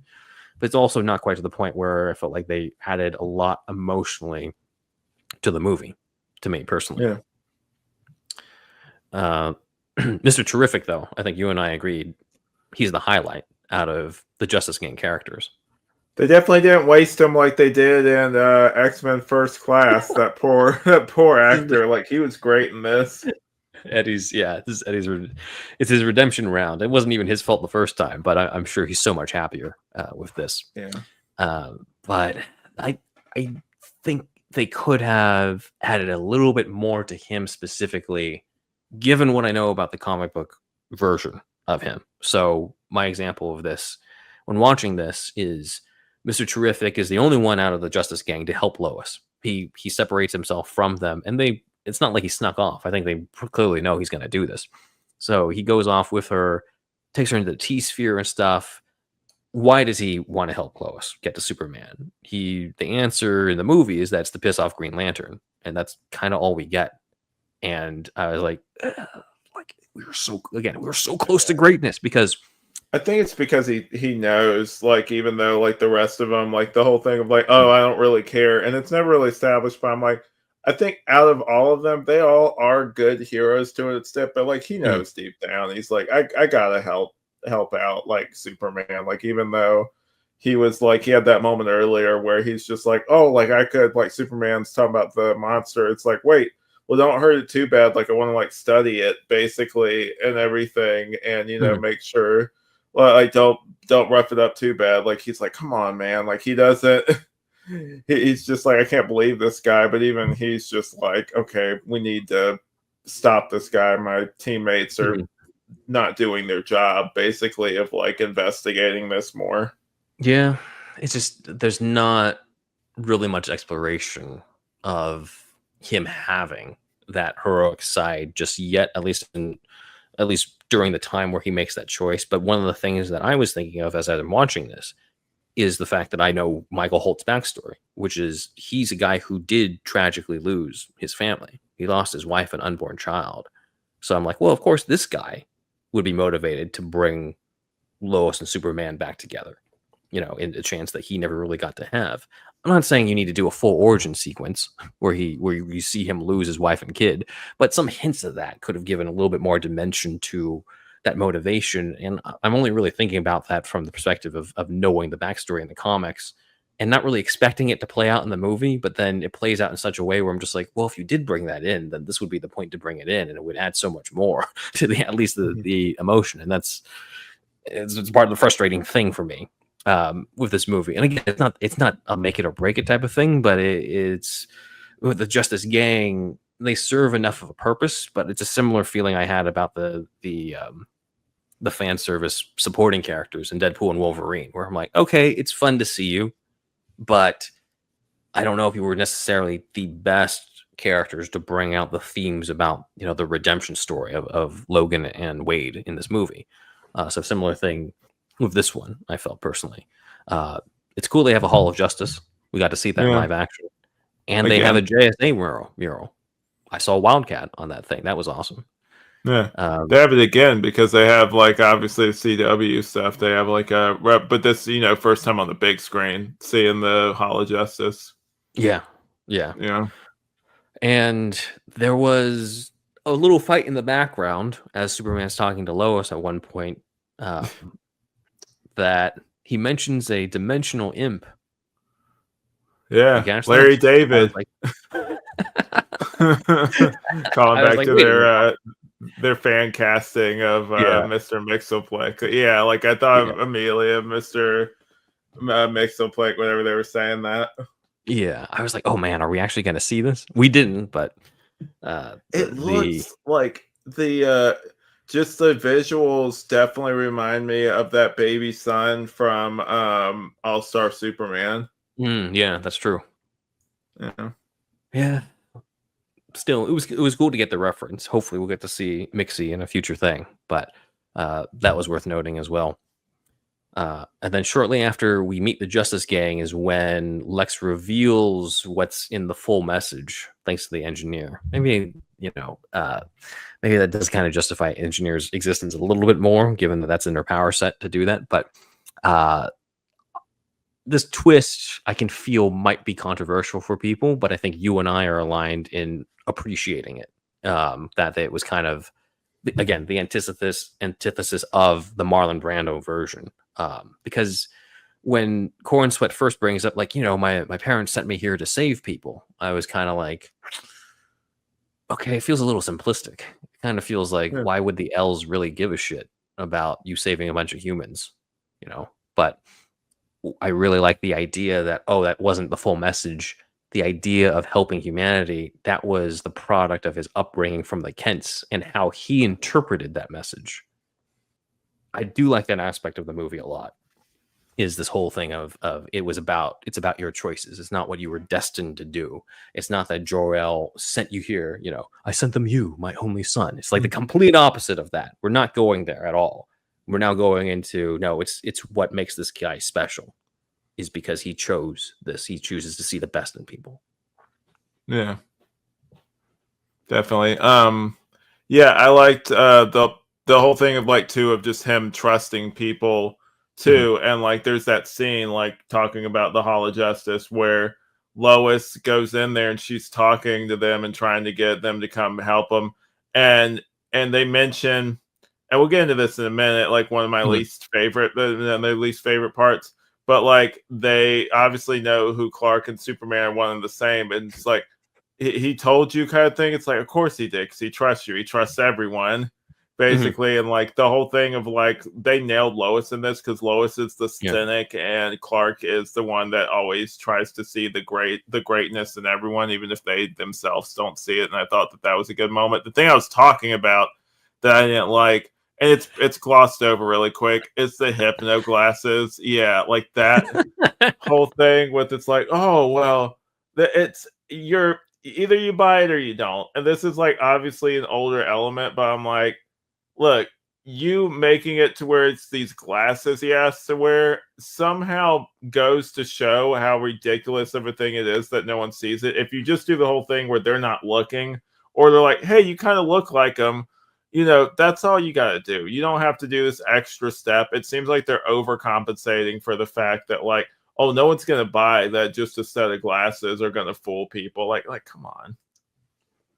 These panels, for those who might have heard about it, in terms of it coming from the comics, these panels come from Superman number 330 that Tom King reminded James Gunn about, which is what led James Gunn to put it into the script.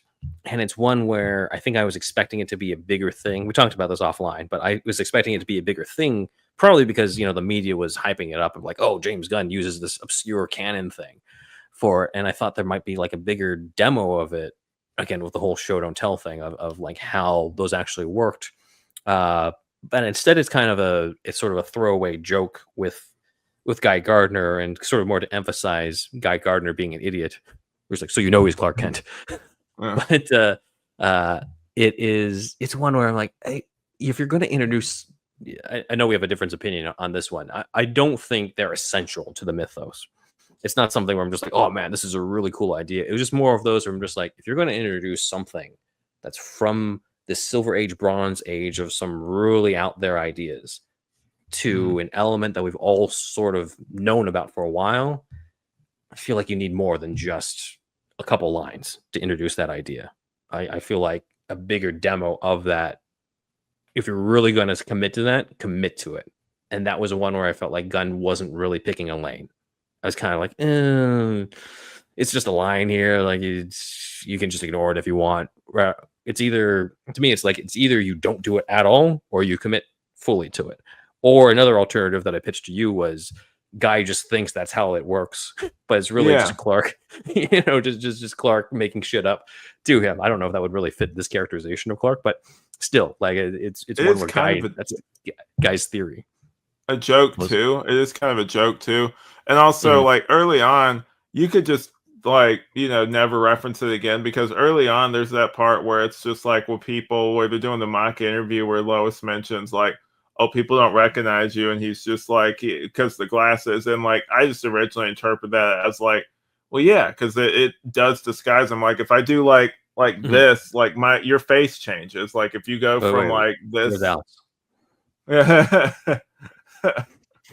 are you, like, it's like that classic that college humor thing, like, are you fooled? It's like, where's Commissioner Gordon? Like, that whole thing, where it's like, you look like completely, it does change your face. Or like with the Henry Cavill thing where he walked around and instead of like, glasses basically, and no one recognized them. Or like, even somebody referenced this too, the pandemic, like when you had half of your face covered and like people had a hard time like being like, who is that? Like, it's, you can disguise yourself, and also they're assuming that Superman is just Superman all the time. Like, why would he be walking around being someone else? Like, that's a concept we have because we have superhero comic books here. When you think about it, it kind of makes more sense if the guy is just the guy all the time, basically.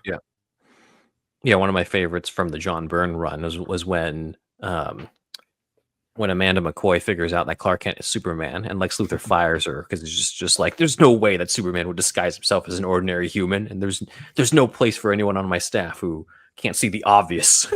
So, or the machine. The machine. Yeah, that damn machine doesn't work. he's just really bent on the fact that there's no way Superman would disguise himself as an ordinary human. That's most people are just thinking he's always Superman. And I think maybe this is the other thing that would lean on the side of not doing the Hypno Glasses is you've already got Core and Sweat killing it as a Clark Kent who you believe would make people not think that he's Superman at all, based off of body language, based off of his look, based off of his performance, the whole, mumbling deep voice type of thing that he was doing. So it kind of feels like overkill if you add Hypno Glasses on top of it when you've already sold the illusion that Christopher Reeve was able to sell and in its own take on it, right? Because he wasn't doing Christopher Reeve Clark Kent, but it was the same type of spirit of the whole like transformation type of thing. And I think if there's a point against the Hypno Glasses is that you ruin it a little bit by being like, and it's the Hypno Glasses too. We're just like, well, okay, well, then he doesn't have to be such a good actor. Clark Kent doesn't have to act like this other guy that much then. Definitely. So it kind of ruins that. So yeah, there's the Hypno Glasses stuff does have a little bit of a joke with Guy Gardner. There's also, I feel like one of the other jokes that was kind of overdone was the harem thing. I was like, okay, yeah. I get it. People, I know that was put in to make people like horrified of the idea of like Superman is here to not only rule over us and enslave us, but also like create a whole bunch of new Kryptonians and inseminate all these women. But it's like, do we really need to call back on that like 3 or 4 different times? Like it was a weird element. Yeah, that was like, I don't know.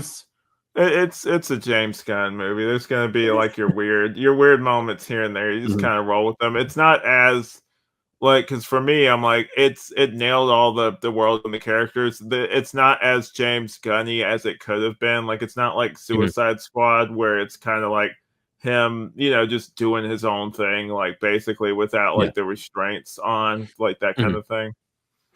Yeah, I don't know. I think he was restrained in this one a lot. Yeah, and I feel like if this is the biggest, like, that was kind of weird out of everything, it's still a win compared to other shit that we've had to sit through in the past. Yeah, definitely. Let's see. Other elements, Lex Luthor having his own pocket dimensions, that was cool. Really shows the mad scientist, Silver Agey side of this Lex Luthor, and the fact that he has all these people locked up in there, even somebody who, the girl he dated who wrote a blog post about him, it just shows how petty this guy is. Maybe I don't think I was alone in this, but at first I thought the Mr. Handsome type creature who was there, especially because he just mentioned a Martian, but I was like, is that a white Martian? But probably not, since Lex again would probably want, he would never really do explain that, do they? Yeah, I don't think he's an alien. I think it's more likely, knowing this Lex, it's somebody he created to just be the warden of this whole thing. And then we meet Metamorpho here, who I could have used a smoother introduction and backstory to him, but I'm glad he got enough of a showcase where it didn't feel random. I was really glad it wasn't just, oh, he's in this cell because they got his baby, and then like, see you later. Like it turned into a bigger thing. He got to get out. He got to join the Justice Gang. We saw Metamorpho in Baravia more than Superman in Baravia. Like, that was the big surprise. So I think it could have been brought in a little smoother, but at the same time, I do appreciate that, again, they're using comic book elements to bring in established elements like kryptonite in a new way.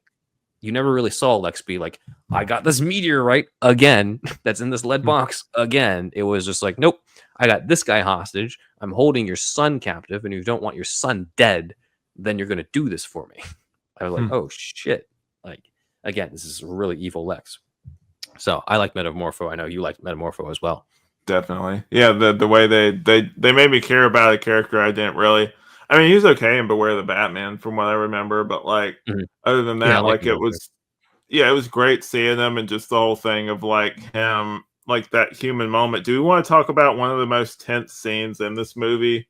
Sure. With the shop vendor where they bring him there. It's like, okay, Superman, who are you working for? And the way they shoot it is like they have this like close. I've never seen like obviously in Superman and Lois, like we get a more visceral version of Lex and that.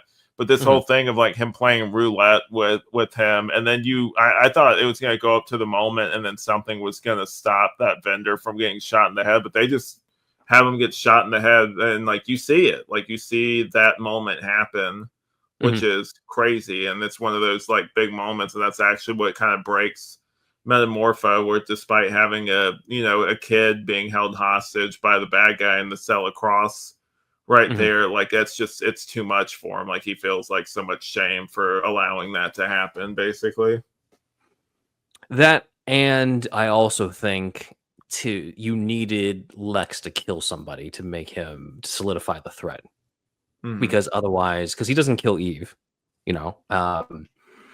and there's really not actually a ton of deaths in this movie. Maybe I'm remembering wrong, but there's not a ton of deaths in this movie. So you kind of need something just to solidify in the threat, because otherwise it starts to feel like he's a little empty. So I wasn't expecting it. I wasn't expecting that vendor to come back in that way. I wasn't expecting the gun to go off like that. Yeah, it was crazy. All these different elements, but I feel like it was a smart play to solidify Lex as a threat, on top of the fact that story-wise you needed something else to push Metamorpho out of just complying the entire time. So I did think that was cool.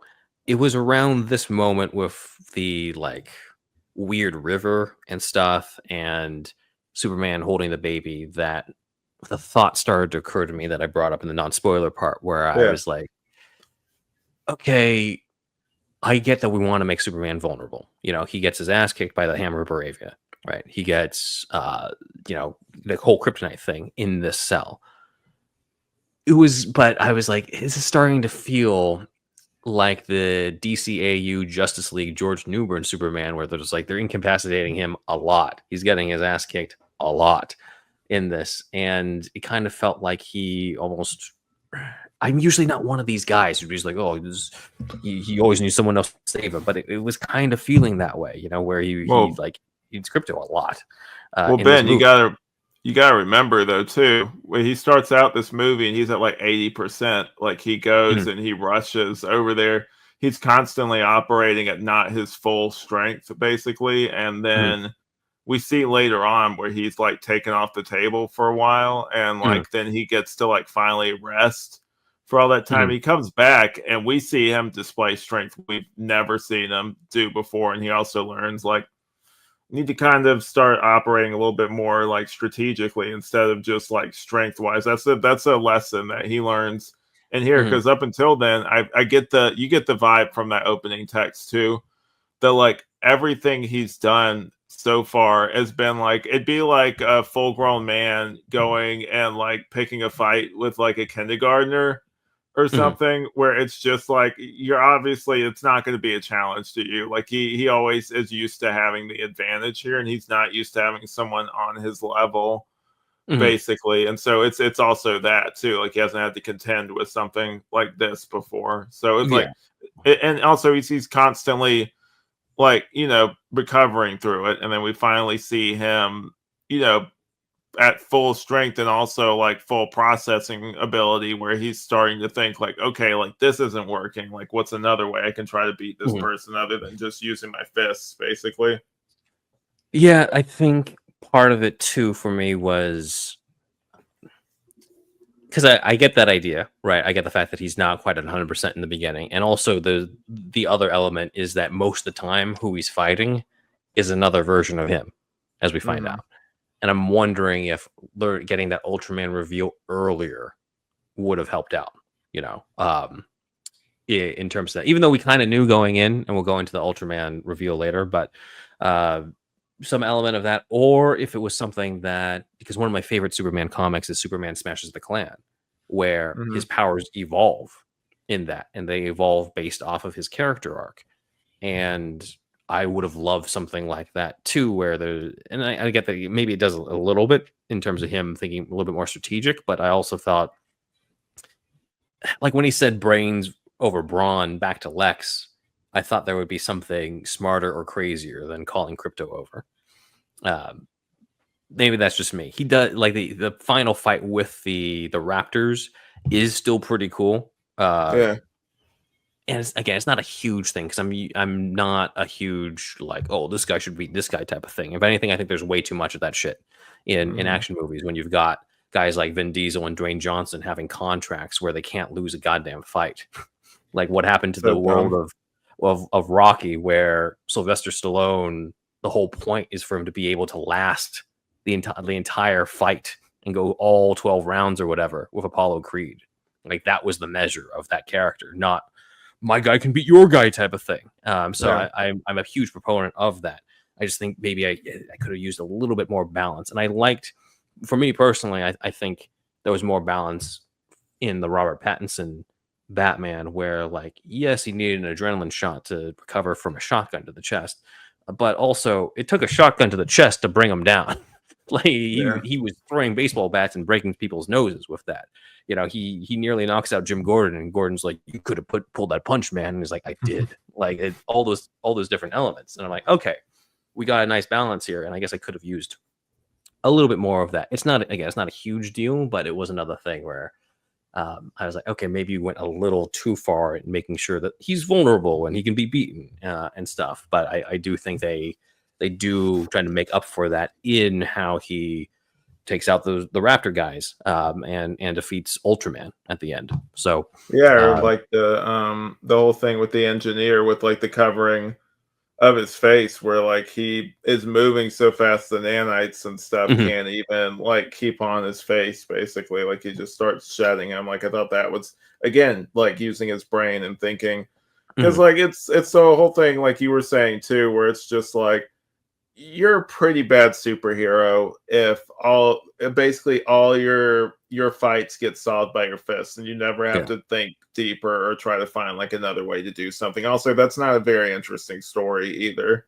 Yeah, I do think the way that he used the speed going down to get the nanites part, I thought that was a better display of brains over brawn than the crypto thing. So maybe if they had switched that or something, but like that is a good point too, in terms of, okay, he is thinking a little bit more in terms of having to outthink his opponents here, because it's not going to be, force is not going to work, especially when it's another him, as we find out. Before we get to Ultraman, though, I do want to talk a little bit about the Kents, because I think one of the cool things about the Kents in this movie is they just really feel like they're from the heartland of America. They just really feel like the Kents.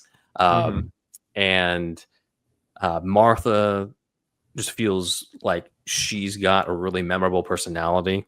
And it feels like she has a little bit more, almost more of a showcase than Jonathan, even though Jonathan obviously has a showcase himself. And that scene is relatively strong scene of bringing up that Clark's interpretation of his biological parents' message. His interpretation means a lot more than anything else, and says a lot more about him than anything else. And it's about his choices. And I really do like that. And I wish there was more. Again, it's weird because it's like there's so much going on in this movie, but the Jonathan Kent scene is good on its own.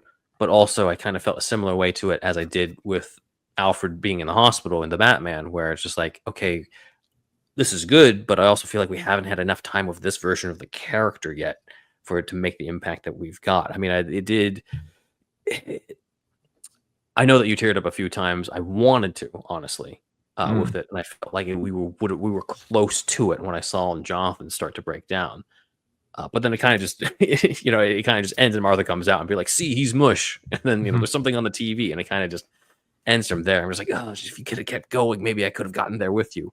From my standpoint, but the other thing that made me emotional was the stuff where, like, he's passed out on the bed and everything, and you can just see like Lois is tearing up because she doesn't know, what's going to happen with this. Like he's out, and you can tell it's the first time she's ever had to like be by his side during an event like this. Yeah, that's true too. I'm also glad he didn't die again. Yeah, thank God. Yeah, it's the first movie, and don't even do that in the second movie. We don't need a death of Superman again. Like, leave that storyline alone. Like, we don't need to see that. Yeah. Or maybe if you do it, maybe if it's one of those things where they like, towards like an end game type thing, if they want to do that, and it's like 12 movies ahead or something like that, where we really are attached to this version of Superman, then maybe do that. But honestly, we've seen it we've seen it on animation twice. We've seen it, and we've seen it in a live action movie. We've seen it in the Superman and Lois, like, and it alluded to in Smallville. Like, enough is enough. Like, we don't need to see it again. I was also meaning the death of Jonathan Kent too. I'm glad Jonathan didn't die in this. This is the first time on film that Jonathan is alive when Superman's around. I was like, Good this point. Is again, the Triangle era. Yeah.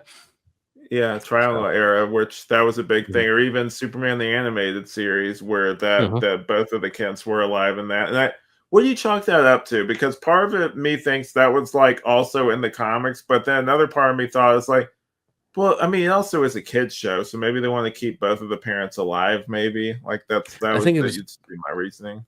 I think it's a bit of both, right? Like it was in the comics at the time. Lois and Clark did the same thing. Like there was kind of that 90s into early 2000s was the era where they kind of just always adapted that the Kents were still alive, and then they kind of had that change where they're like, oh, never mind, we're going to kill off Jonathan Kent, similar to Superman the movie in season 5 of Smallville.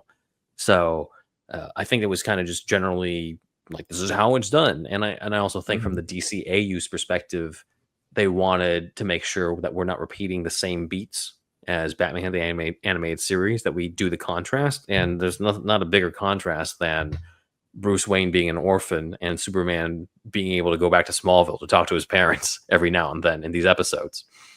So I think that contrast also helps. So, shall we talk about Ultraman? This twist. Was it a twist? Not really. It's who everyone predicted he was going to be. I was telling you this and telling Nolan this. This was Dark Flash from The Flash all over again. Everyone called it. It's the main actor getting to play the villain again. Black He's kind Noir. of revealed towards, and in a Black Noir suit, yeah. He's kind of revealed towards the very end of the movie and not really given much room to develop after that reveal.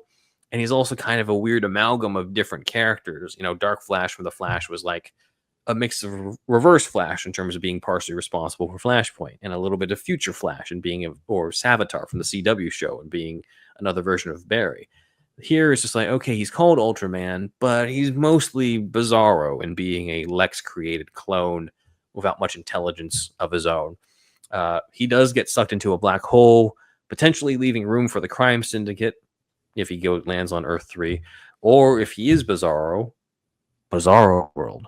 But who knows if we'll actually get to see that. But that'd be cool. I don't know if I'd really... to be honest, I would more prefer Bizarro World from what we've seen so far, because I feel like if they do Crime Syndicate and he's leading the Crime Syndicate, sure, he's evolved, but he might as well be a different character at that point. My Smallville brain, whenever he took the mask off for a second, he started going towards the light. I thought they were going to pull a Smallville thing with like Bizarro, where like his face kind of fractured or something, or you started seeing the sun have like a negative effect on him. But like, if he's just a straight up clone, like that's obviously not going to be a thing. Yeah, I was hoping it'd be something like that. What I was thinking of is that he gets so messed up from the fight or something that like it ends with the Bizarro looking look. Maybe the black hole does something to him where like it twists them and makes them like freakish or something. Who knows? Yeah. Our patron Nolan Moore also brought up to me that in Grant Morrison's Earth 2 comic, Ultraman is someone who was discovered on that world. So that was kind of it's a possible connection. It's a possible way to bring it. So I think the door is open for either Ultraman being Ultraman from the Crime Syndicate, or him becoming some version of Bizarro, or they just never bring him back again. Like, I think that the door is open for any version of that. So it's not my favorite element of this. It is seeming like, okay, this is basically Bizarro in another outfit. Everybody was right.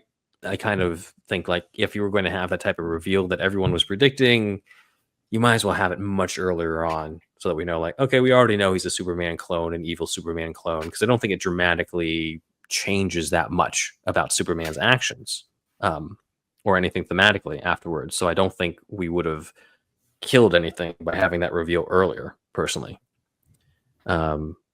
Here's one thing that I really liked, but also felt we were so close to greatness, which was Superman arriving at LexCorp and giving that speech to Lex about how he's just as human as everyone else.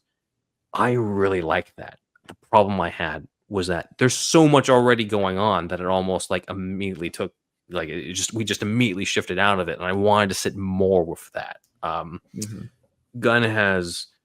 Gunn kind of compared this idea of Superman being a rarity, or a world where just honest goodness is a rare thing. He compared that to the movie Mr. Smith Goes to Washington. It's a classic movie, 1939, Jimmy Stewart. And he has this really big impassioned speech in that. That's one of the highlights of that movie. And I thought, oh, this is the Mr. Smith Goes to Washington moment in here. And we got close, but then they got to close the rift, and then Krypto beats the shit out of Lex, and then Mr. Terrific shows up, and, you know, I don't need your help. I'm goddamn Mr. Terrific. Like, there's so many different elements. I'm like, just if you gave the scene more time to breathe, I could have gotten there with you. Again, so close. I did appreciate it. It is definitely in character. I'm glad it's in there, but at the same time, this could have been even bigger for me. That's fair. Yeah. And then Lex crying at the end was great.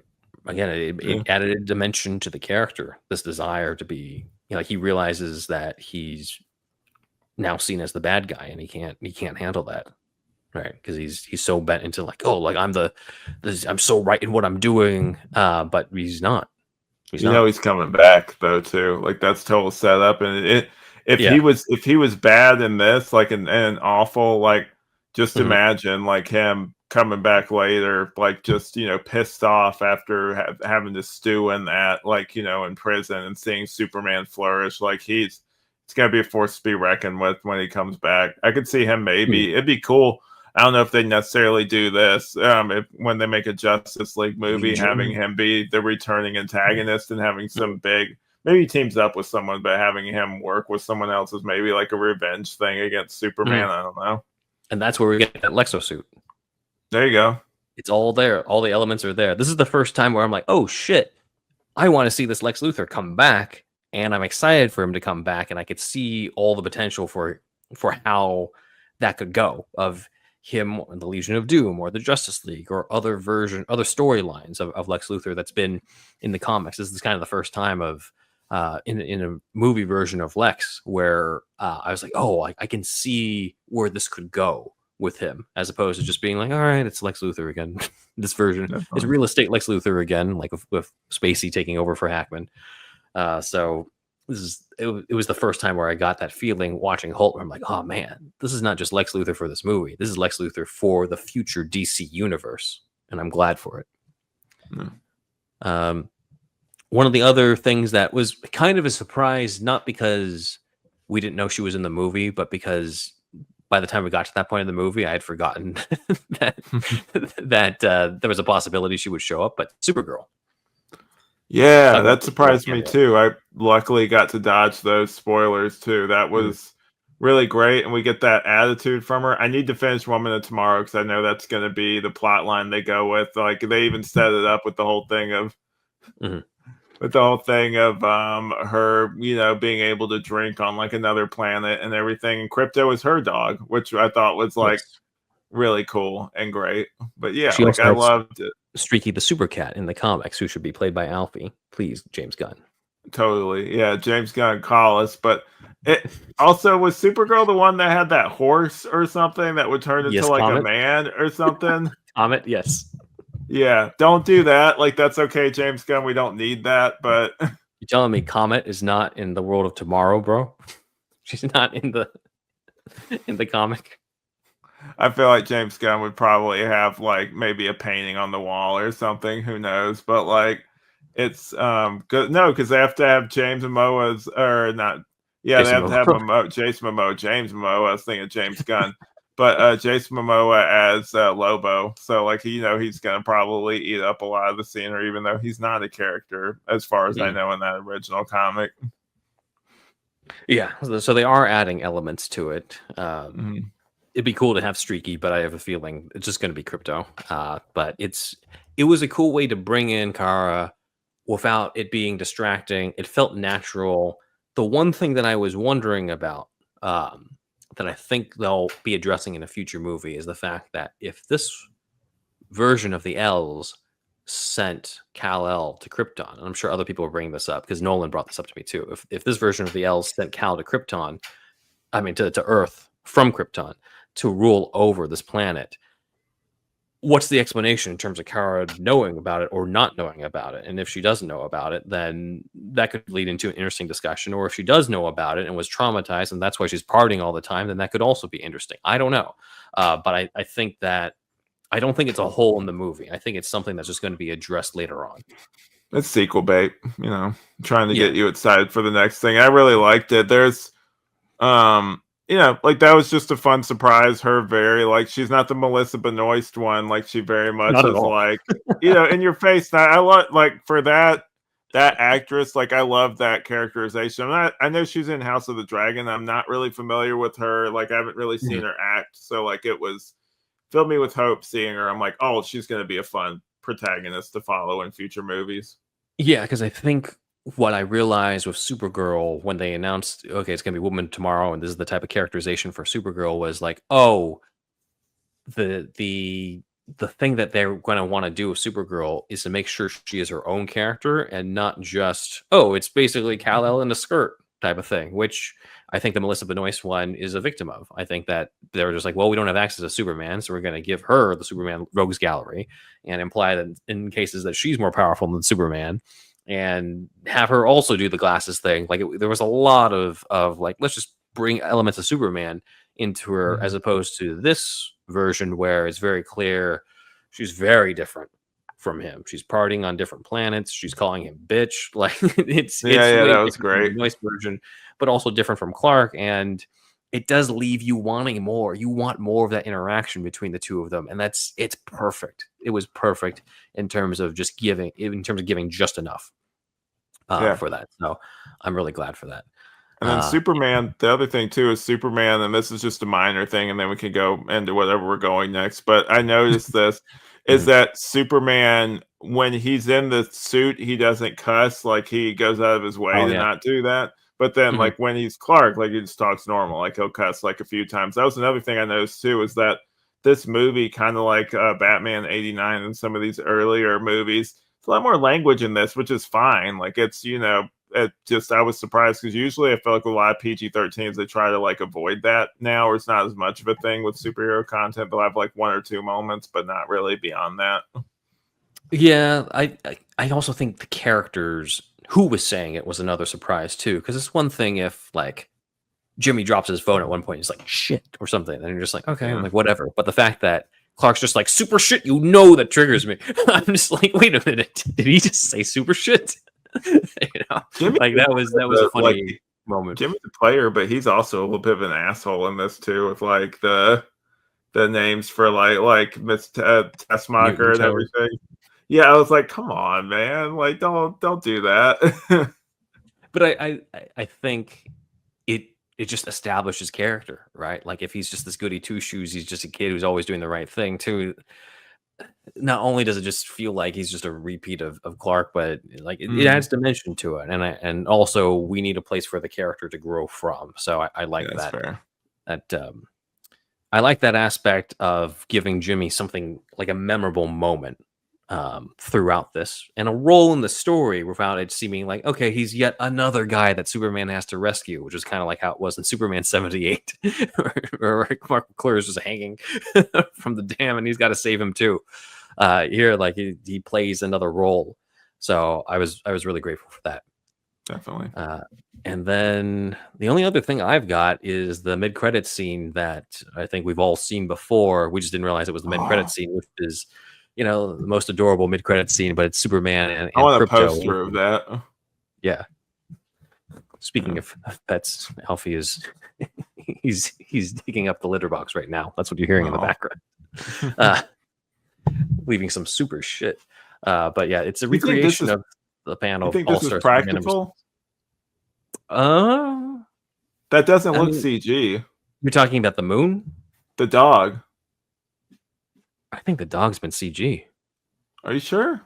I think, isn't Ozu, James Gunn's dog, credited as Krypto? Ozu doesn't look Well, like yeah, this. yeah. The dog in the movie is CG. I'm just talking about with this this poster. It Or looks like it might be like a.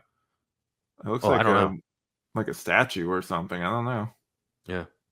Just because if it's just for a photo op, you know, and it's just the back of the dog is facing like that, they could have got like a like you know like a statue or something.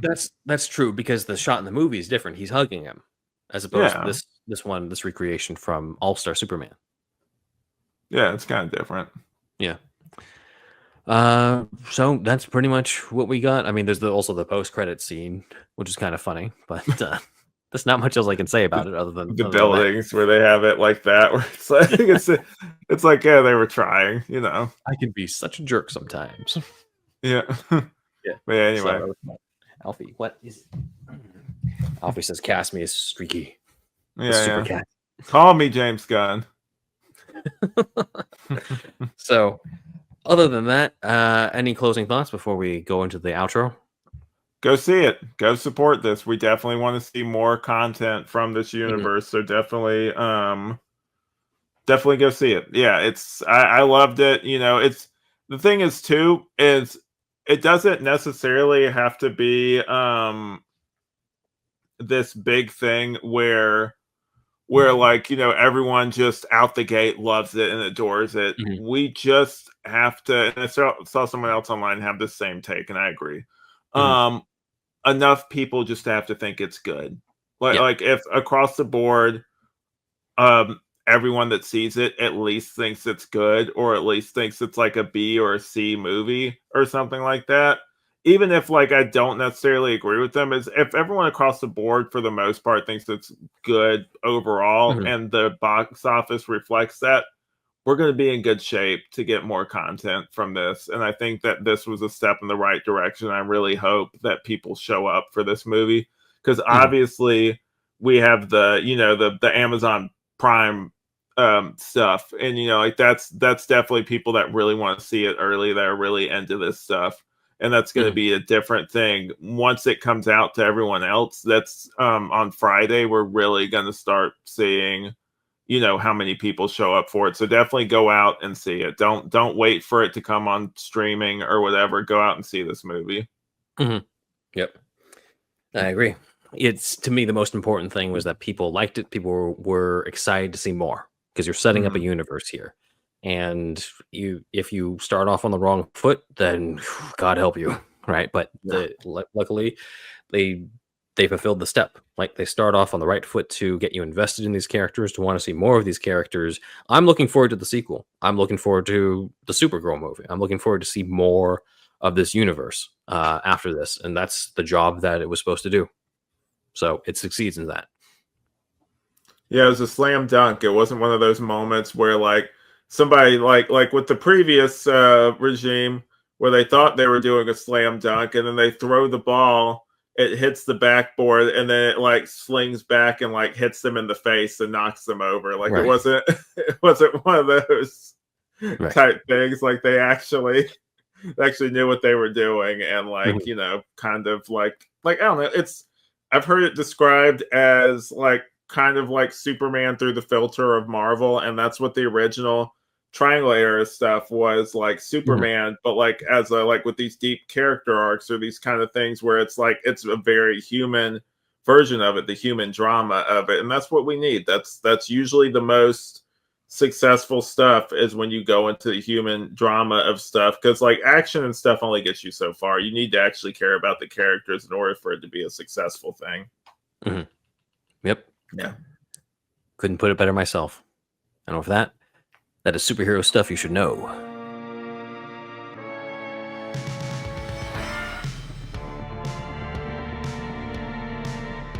Big thanks to Dan, our editor and producer, for gathering the visuals for the YouTube experience. I gathered the more spoilery type ones, but hey, he did the preliminary work on this, so thanks, Dan. And then let's go into the comments. So you want to tackle this first one? Yeah, sure. This is from Jared Presley Experience. Great video. I really like the new co-host. Thanks. Looking forward to more with him in the future. Excellent summary of the cut. I've only seen certain scenes from it, not all out together.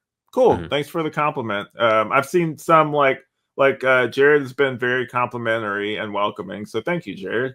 Yeah, thank you. Next one on the Schumacher cut. This comes from Matt Palmer 1140. I did tell him in the comments, hey, I'm going to bring this up in a future episode, so he knows this is coming. So addressing what I was bringing up of Two-Face flipping the coin multiple times to get the desired result of the scarred side, Matt says Dent doesn't flip the coin multiple times to get the outcome he wanted. He flips it 3 times, one for each person in the house. He gets frustrated because Alfred and Chase both come up clean side, but gets excited when Bruce comes up scarred side. That's why he flipped the coin 3 times. Okay. I wanted to highlight this one. I do appreciate you leaving this, Matt, but I do think we need to clear the air here that the reason we didn't describe the scene this way is because this is a fan theory. It's a well-intentioned fan theory to try to fix the characterization of Two-Face in the movie, but it's a fan theory, and I can't treat it as fact. It's not portrayed like that in the movie. It'd be one thing if Two-Face sees, we see Two-Face looking, and then cut to Alfred on the ground, and then he flips clean side. Then he looks up at Chase, flips clean side. He sees Bruce, flips. It's not, but it's not cut together like that. Alfred is not even in the room. We don't even see a bit of Two-Face to like us following his gaze towards Chase even when he flips. It's not how it's like in the scripts from either of the Bachelors or Akiva Goldsman. It's not like that in the adult novelization by Peter David or the junior one by Alan Grant. In all of those, Two-Face is described as flipping repeatedly and getting frustrated, and then when he gets the scarred side, he has a line that they cut from the movie where he sees the scarred side and he says, "Finally." So it's pretty much intended that he flips it until he gets the scarred side up. It is a fan theory. It's to help fix the characterization or explain better, and I wish that there was more in the movie to help back that up. Me because too. I'm a Two-Face fan. Yeah, and you are too. Like, it'd be like, oh, like that's a good fix. But it's not like that. It wasn't intended like that, and I can't say that that is how it is when it's a fan theory to help explain stuff. It's not supported by the movie, and if anything, the Schumacher cut solidifies this whole idea of Two-Face wanting to find ways around, the coin with the whole, if the bat wants to play, we'll play scene where he flips it, debating about whether to shoot Batman when he's hanging from the chain of the helicopter, sees its clean side, then says that line where it's just like, well, then I guess I won't shoot him, but I'll use the helicopter to try to kill him. Like, that's this version of Two-Face. It's unfortunate, but this is the version of Two-Face, and we just kind of have to accept it for this movie. But it's a cool fan theory that's been out there. I wish there was more to support it in the movie, but I can't say that that's actually what's in the movie. Yep. All right. Last comment from Ruben. This is actually Ruben at Alvarere1. So I'll let you read it. All right. Hey, guys, I like this breakdown that you did. I hope one day they will release the Schumacher cut. Also, my fan cast for my version of Tim Burton's Batman 3 based on the audio drama. Michael Keaton is Batman. Martin Short is Riddler. Interesting. Billy D. Williams is Two-Face. Nice. And, obviously that was the original intention. Helena Bonham Carter as Dr. Chase Meridian. What do you think of that? I guess we could stop right here. Is this just because it's a like a Tim Burton thing? So they're thinking probably cast her? Yeah. I mean, it's cool that if you envision that it's not who I envisioned, because I was like, okay, well, it's originally Rene Russo, who is Schumacher's choice for this. But I could kind of see in a more Burtonized visual version of Helena Bonham Carter being in a Burton Batman film. Her as Chase Meridian. You have to be kookier, basically. Yeah. Otherwise, this is kind of a weird use of Bonham Carter, but visually, I can see it. But also, Chase just doesn't seem as quirky enough of a character for that. Martin Short being Riddler is, I'm sure, due to Batman 89 Echoes kind of having the resemblance to Martin Short in there, so I can see that. Yeah, that's not bad casting. I don't dislike that, but yeah, there's a lot of similar ones. So Michael Gough as Alfred. Tobey Maguire is Robin. I like that, but he wouldn't have been Spider-Man. Yeah, You don't like him as Dick? I don't know if I could see it. Like I don't know. Like I'm not insulting Tobey Maguire here. I know obviously later on he grows as an actor. I don't know if I can see him being, because like even as Spider-Man, he kind of struggled at that kind of like more lighthearted, like having fun. He's good at the angsty stuff. So like if we're doing that in this, he would have done good at that. But if we're doing like the whole like I'm having fun with this, I'm Robin, like even like when Chris O'Donnell in the movie, like he's like like yelling and stuff like in Glee whenever he's like riding around in the, the bat boat and everything. Like, I don't necessarily know if I can really see him doing that. Like, I don't know. It's interesting because when I think about Dick Grayson and Batman Forever, I think about the angsty stuff. Or in the Batman 3 audio. And part of that's in the audio. Obviously, there's a lot more emphasis on the dialogue. So a lot of the drama is going to come more from the dialogue scenes as opposed to the action. But yeah, I'm thinking more of the angsty stuff rather than the how much of a thrill he gets from it. And I'm also kind of picturing Toby not from Spider-Man, but like a 90s younger Toby who's a little bit more age appropriate to the image of Robin and stuff. So him at that age being more angstier, and Toby kind of already, like, I can see a younger version of him with sort of a roundish face fitting the Robin archetype. So it's not a bad idea. I don't know if I picture him necessarily in the audio drama version, but if we're pitching just a general idea of a different cast, then sure.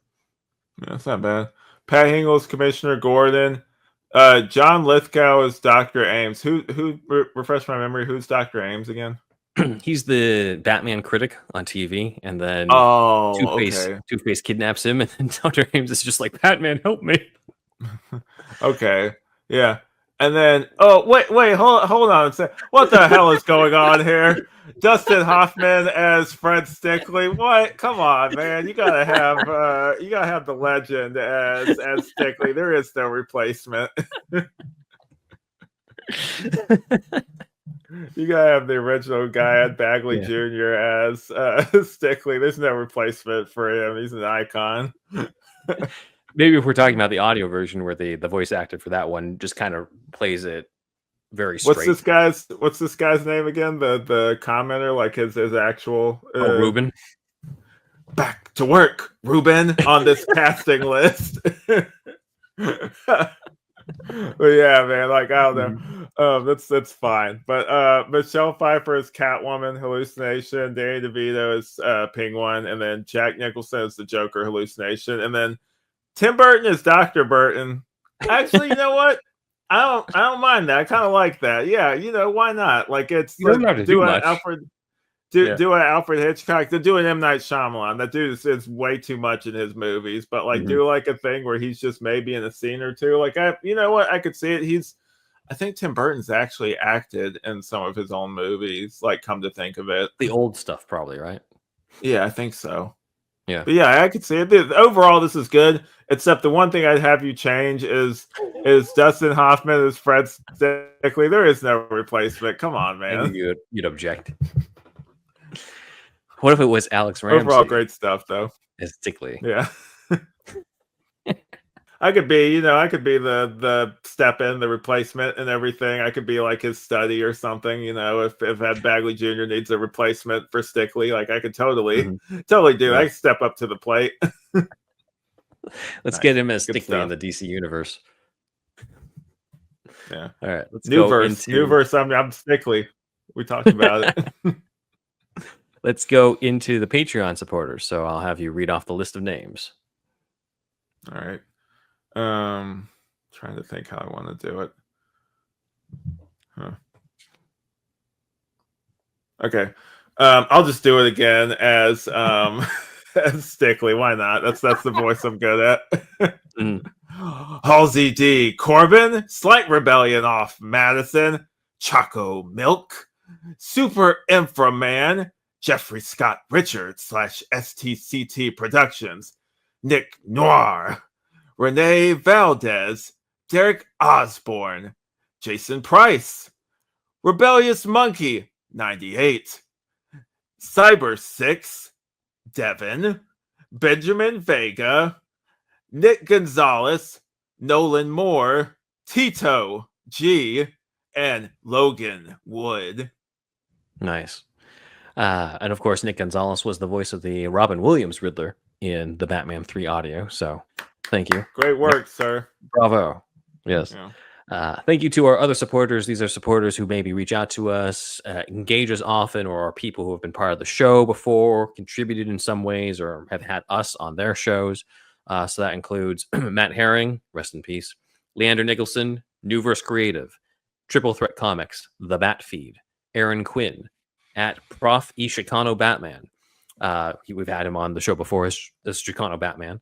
Rob Ailing, Robert Schumann, Sparkageddon, Cookie Noms, Elijah B, Shamrock Balls, Ian H, Walter the Wobot, John Wells, Rye Guy, Jackson Putnam, Tway N, Stage Bat, Joey, who on Instagram is at w.media, Paul G, Sean Willits, Ruben A. We know that guy. We were just talking about him.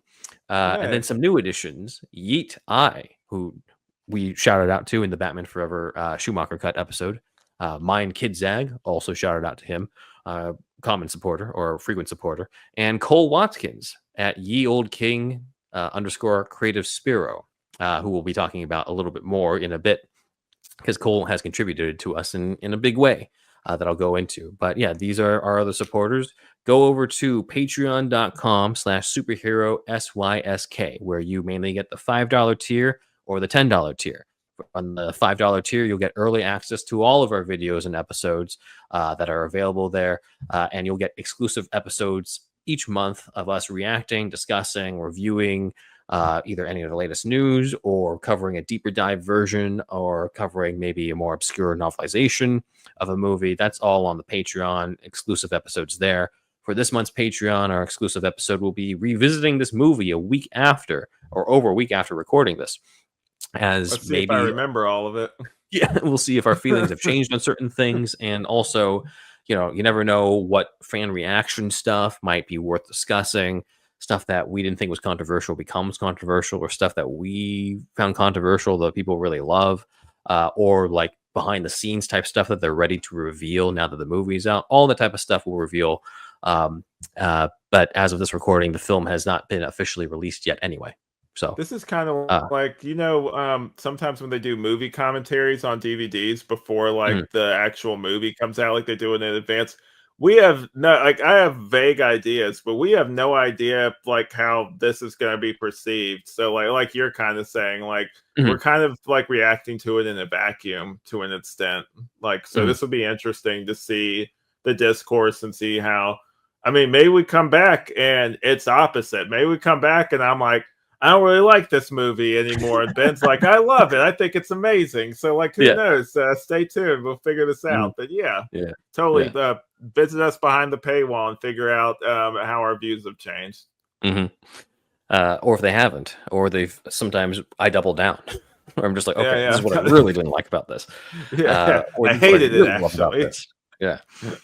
Then the other tier is the $10 tier. We have the monthly meetup. So you get all the perks of the $5 tier, but you also get the monthly meetup. You'll get to meet and chat with Alex and me about all the latest superhero news, or in this month's case, talk about Superman and Fantastic Four First Steps with us directly in a conversation in sort of a Zoom-like setting. You also, on this tier, get to influence our show in a way. We give you polls for you to vote on things like thumbnails, maybe, or what episodes to cover, or things like the intro that you see in the new episodes. You all get the opportunity as well to submit questions for any future guest interviews. So that's the perk of the $10 tier. The people. We're also selling collections of Patreon exclusive series. So these are curated playlists of exclusive $5 tier episodes that if you're already part of the Patreon, you already get access to these. You can kind of access them for a playlist, but I've grouped these together. And if you don't have the money to donate, but you want some of those exclusive episodes, you can buy collections. So we have a collection for the Tim Burton Batman film deep dives, another collection on X-Men 97, another collection on diving deep into the Penguin show, which is one of my favorite things to come out of DC recently. And the money you pay for the Patreon and donate to us really goes to Dan, our producer, for the work he does for us in editing. It goes to the StreamYard subscription that we use here to enable us to record this way. It goes to helping the show run the way that it does. So please help out if you can. And even if you're not able to, please follow us on our socials. Our handles are Superhero SYSK on pretty much all the socials: Facebook, Twitter, Instagram, TikTok. And our new email is superherostuffyoushouldknow@gmail.com. Also, some new stuff to announce. We have Superhero Stuff You Should Know merch. So this is merch that you can find on our TeePublic, linked in the description. You can get the new logo designed by shirt, Dan. The what? Show off your shirt, the merch you're wearing. Well, I'm wearing the next one. I'm about to get to it. This is the logo. Okay. Oh, my bad. I jumped the gun. Oops. This is the new logo designed by Dan, and we have it available on all sorts of merch you see here: tank tops, hoodies, t-shirts, mugs, stickers, hats, and more. Magnets, too. So you can get all that at the TeePublic, or you can also, or I should say in addition to, so underwear one day. We'll get the underwear with our faces on them, for sure. But you can look like the quick change Bruce Wayne Kenner action figure, just like the shirts that you've seen me wear. So for those who've been asking me about a quick change Bruce Wayne shirt, where did I get it? Where'd you find that shirt? I want that shirt. We have a special Superhero Stuff You Should Know version designed by friend of the podcast, Cole Watkins. This shirt not only resembles the Kenner quick change action figure, but also is worn, or has been worn, by former guest Carl Newman, the movement double for Michael Keaton's Batman in '89, bringing the action figure to life as someone who actually has worn the bat suit in an official DC movie wearing our shirt. And you can see the people's responses in the comments too, with how much they love it or love seeing him in it. So if you want one of your own and be like Carl, go to our TeePublic link in the description. Now, on to your plugs for your shows.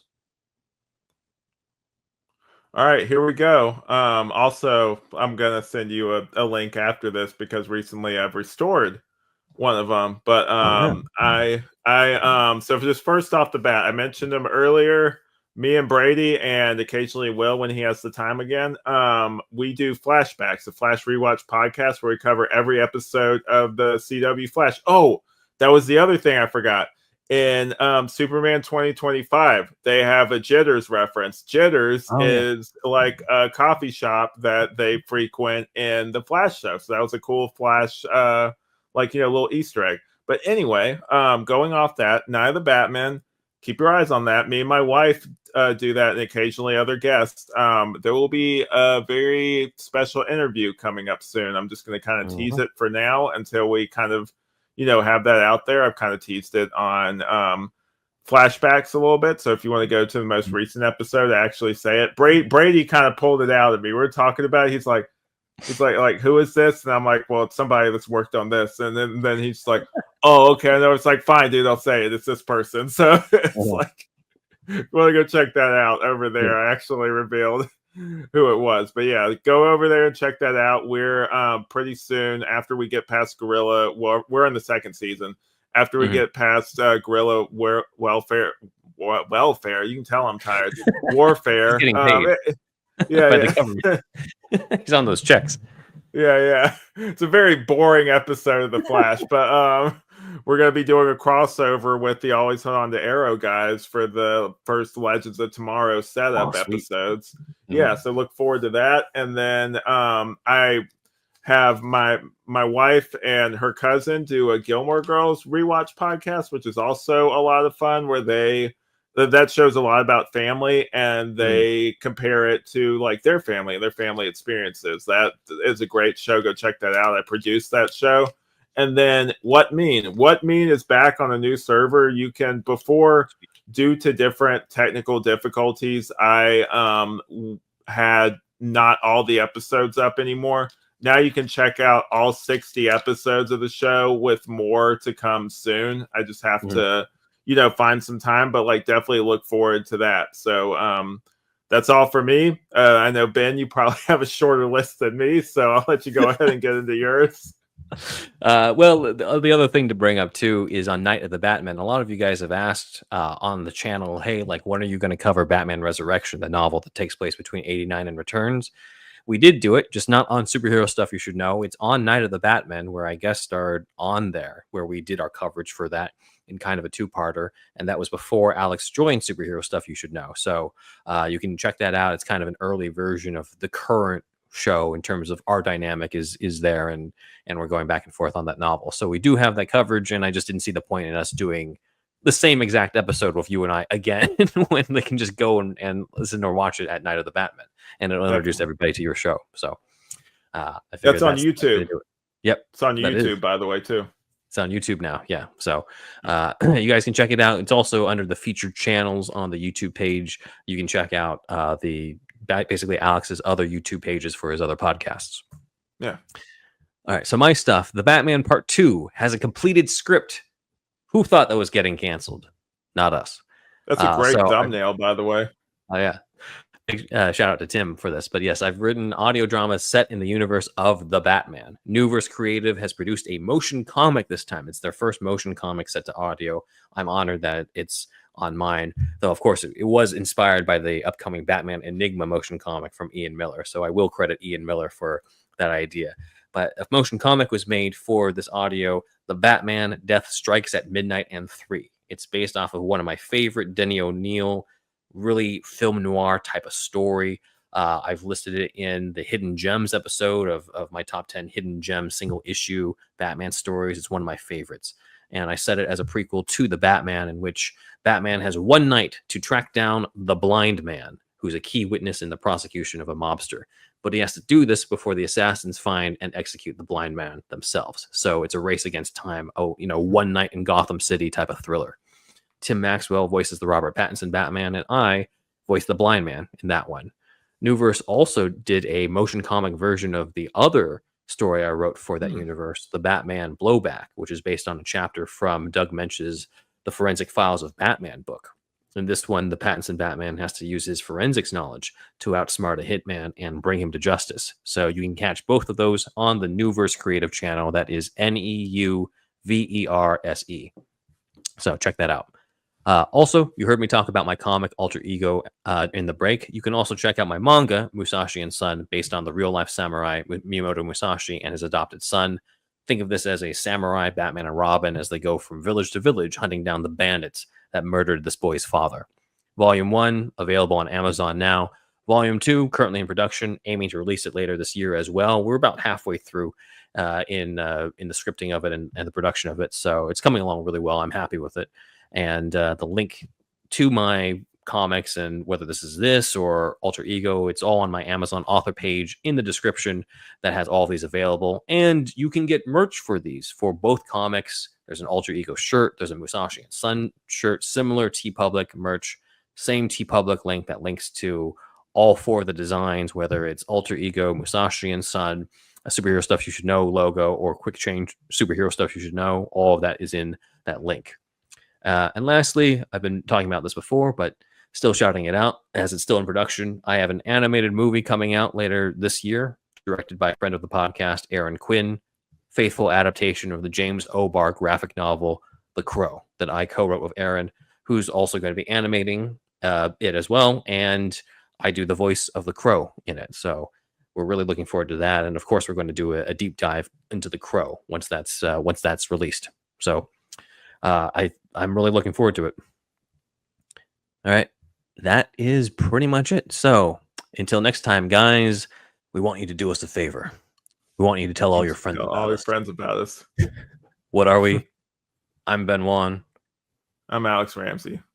And this is Superhero Stuff You Should Know.